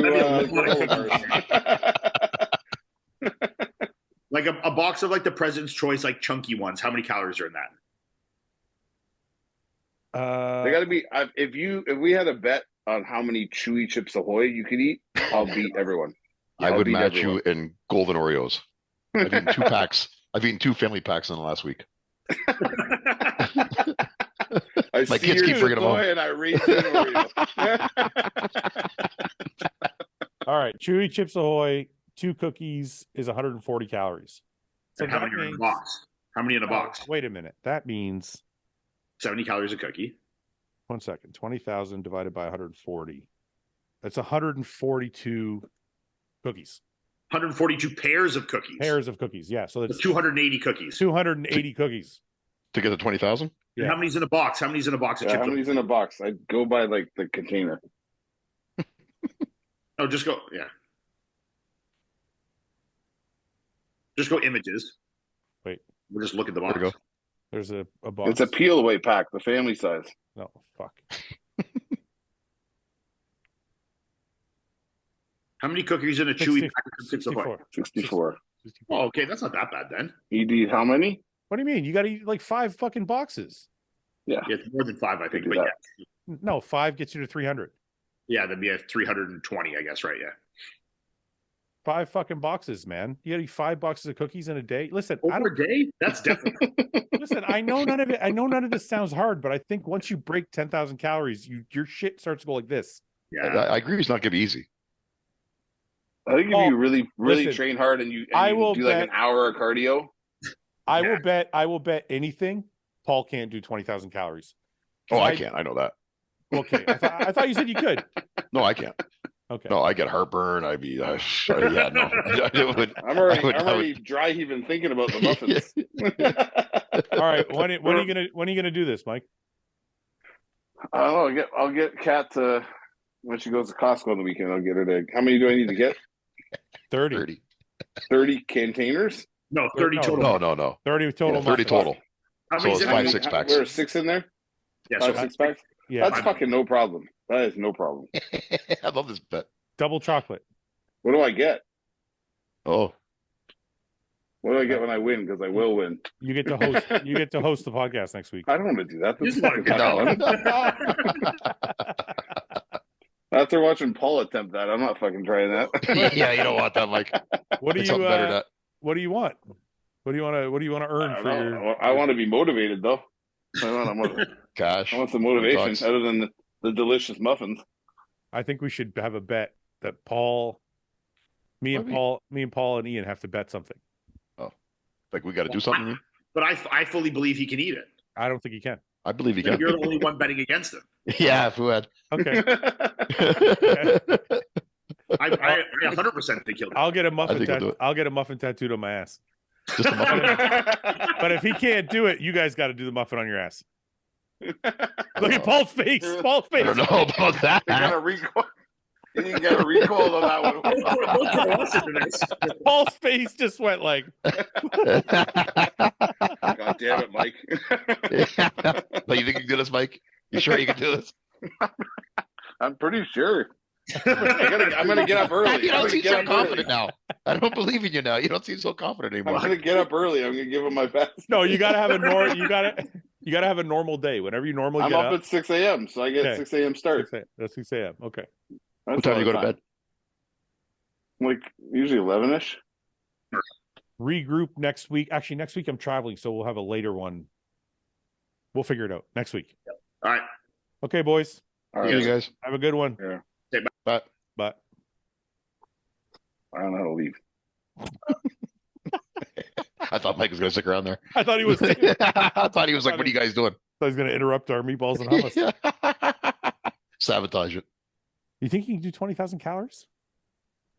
It doesn't, because I just think like, okay, Look, like when I can easily eat 4 muffins, no problem. 5. When I think of the muffins, I think to myself, fuck, you know what? If I tried the 20,000 calorie challenge in muffins, I probably could have done it. I think the thing we did wrong was not going with just sugar, stuff that's going to digest quickly. Well, no, I know I did, because even when I did it by myself, I ate a lot of meat and I had a lot of ground beef. There's a lot of fats. There's a lot of there's obviously fat in the muffins, but it's not the same as eating ground beef. I think your body's going to digest that much quicker, though. I still think that when the calories, unless you're a professional eater, right? Mm. Because part of the reason the professional eaters are so good at what they do is because they eat so fast. They prep themselves too, don't they? Because there's actually a signal in your body. I don't remember the name of it, but there's actually a signal in your body that you after 20 minutes, your stomach catches up, your brain catches up to your stomach. You're like, hey, I'm full. So you have 20 minutes to fucking oh, you got a window in there. Yeah, I don't know what the fuck that shit's called. Let me just But don't they eat certain things too that make your stomach expand a little bit before they do these contests? Yeah, I used to yeah, I thought I saw something in a documentary once about them eating grapes. Yeah. Like the day before they do it, they eat grapes to stretch out the stomach, but then your body flushes it out and then you can fill your stomach. But I don't know if that's true. What signals your brain that you are full? Ghrelin. I thought it was ghrelin. So ghrelin is made in your stomach and signals your brain when you're hungry. Sorry. Your fat cells produce leptin. Leptin lets your brain know when you've had enough energy stored and feel full. So leptin. But I think that's why they eat so quickly, because they fucking just pound it all in before their brain is like, hey, I'm fucking full, you better stop. Yeah, right. But I think when you're doing it over the course of a day, you're not using speed to your advantage, right? So you're Because I just remember the more I packed in, I reached a point where I was like, every single thing I ate felt like I was like slowing. Yeah. Right. I would imagine the best strategy. I don't know for sure if this would be the best strategy or not. Like I wonder if nibbling all day is the best strategy, like a muffin every hour, or whatever, or if it's like just eating as much as you can as soon as you get up, and then give your body a break, and then eat as much as you can again. If I had to do it again and I had to eat 30 muffins, I would eat as many fucking muffins as I could the minute I woke up. Like and then just give yourself a break for a couple hours. If I had to pound like 15 muffins right off the bat, I would try and get 15 down. Then I would go back to sleep. Then when I woke up, I would go for a workout and fucking try and burn off some shit and get my stomach to flatten out. And then I would pound the other 15 when I was ready. You think that's better than just nibbling a little bit all day? I honestly think if you nibble all day, you're constantly your brain's constantly gonna be like, I'm full. And your stomach's gonna be constantly full too, I'd imagine. Yeah, I think because you think about it, if you wake up at 6 a.m. and you're up until 11, that's 12, that's 18, 17 hours. Mm-hmm. So you could eat in the first hour, go to sleep, go work out, blah, blah, blah. By then you're 9 hours later, you're probably gonna be hungry again. Mm-hmm. And then you could smash the other 15. You know 15, what I mean? No. 15 in one sitting. And those are big fucking muffins, dude. I don't think I could do. I don't know if you can do 15 in one sitting. I could see him getting close to 10. Have to do 10. Yeah. Three bouts of 3 10. times of 10. Yeah, I think that's probably the smartest right there. Breakfast, lunch, dinner. Those are big. Yeah, I think that'd be the smartest way. I know they're huge. They're so chocolatey and rich.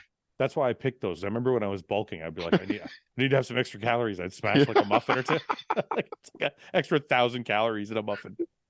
All sugar. I remember some of the guys I was coaching. I was trying to like, if the hard gainers, I couldn't gain weight, but go to Costco, get some muffins. I want you to have two post workout with your meal. This guy was messaging me, I'm full, I can't eat it. I'm like, eat it, fucking muffin. You're not a man. You want to be great? Yeah. Anyway, well, remember they got popular there for a while too. I think it was Aceto or someone that was adding in for high carb days for his clients, so it became like a popular. Yeah, thing I never did it pre-workout. I always felt like it would just destroy your fucking workout if you smashed a massive muffin. I don't know how Aceto's guys got away with it. I think a lot of it was because Aceto didn't do any fats.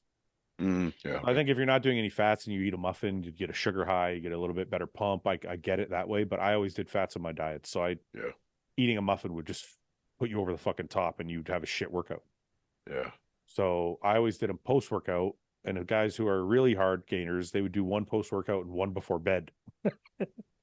Now I'm thinking about it, I'm like, I'm surprised these guys are getting fat as fuck.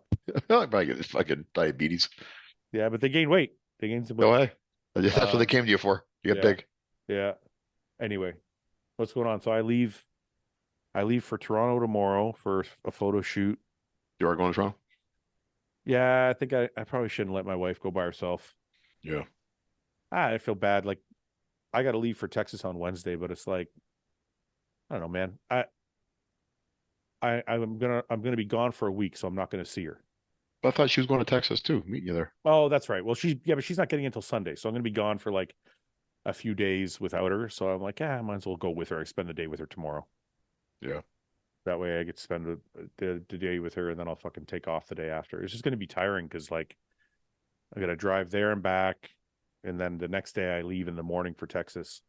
Yeah, tomorrow's a 12-hour day for you, probably with the shoot included. Oh, at least. Yeah. Yeah, because the 4-hour drive there. Yeah, no, actually it is a 12-hour day because we have a 4-hour shoot, and then it's a 3-hour drive there and back, and then a couple hours for we got to take the team out to dinner and shit. Are you guys doing the shoot at a gym? No, we have a special location that's kind of cool. I can't divulge publicly what it is, but I think it's kind of cool. We rented like a really cool studio with some different graphics and stuff, so it should be good. Cool. So anyway, what time are you leaving tomorrow? You leaving in the morning tomorrow? Yeah, like first thing in the morning. We got to be there. We got to be there too, so we'll probably leave at like 10 a.m. Yeah, and then when's your flight on Wednesday? I got to be at the airport at 12, I think, so I'll probably leave at like 10:30. Yeah, well, I'm not going to see you then after this. Hey, I think I signed that kid. Yeah, you're telling me. Oh yeah, I did tell you already. I'm excited. Yeah, I think he's going to be. I think think he's going to be really, really good. So I'm well, excited about that. Yeah. Yeah, you got a good eye for finding those guys, especially like on the younger generation, what they're watching right now. You know what's popular right now. You got a good eye for that.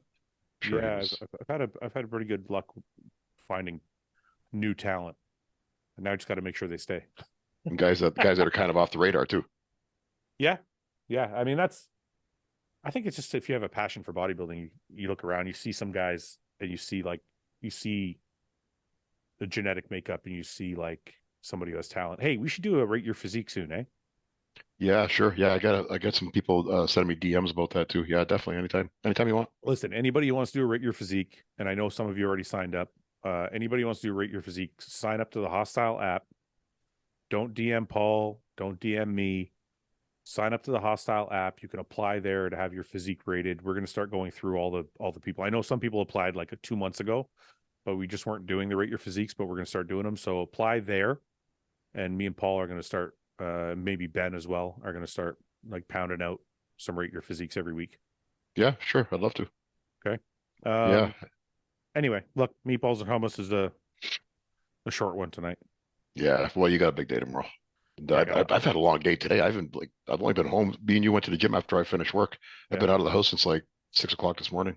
Yeah, your wife's going to kill you after she sees this podcast. Well, you're going to edit some of that stuff out, are you? Probably not going to edit much. No, that isn't really that bad. I don't think. You don't watch it anymore. I don't think she. Plus, they're too long. I don't think she'll stay tuned in this long. That's why. But if she knows about, if she finds out what this little segment mean you do at the end, though, she'll probably start watching this. Oh, she doesn't know about meatballs and hummus yet. I don't think so. No. Oh no. Well, she better not. She better not watch last week's. All right. Well, listen. Let's. We'll get back to our normal schedule last week. I got a lot of stuff going on tomorrow though. So yeah. Yeah. Okay, brother. Well, have a safe trip tomorrow, Fouad. I'll call you while you're on the road anyway. We'll talk. Yeah. Okay, brother. I'll talk to you soon. Okay. Yeah, for sure. Bye. Bye.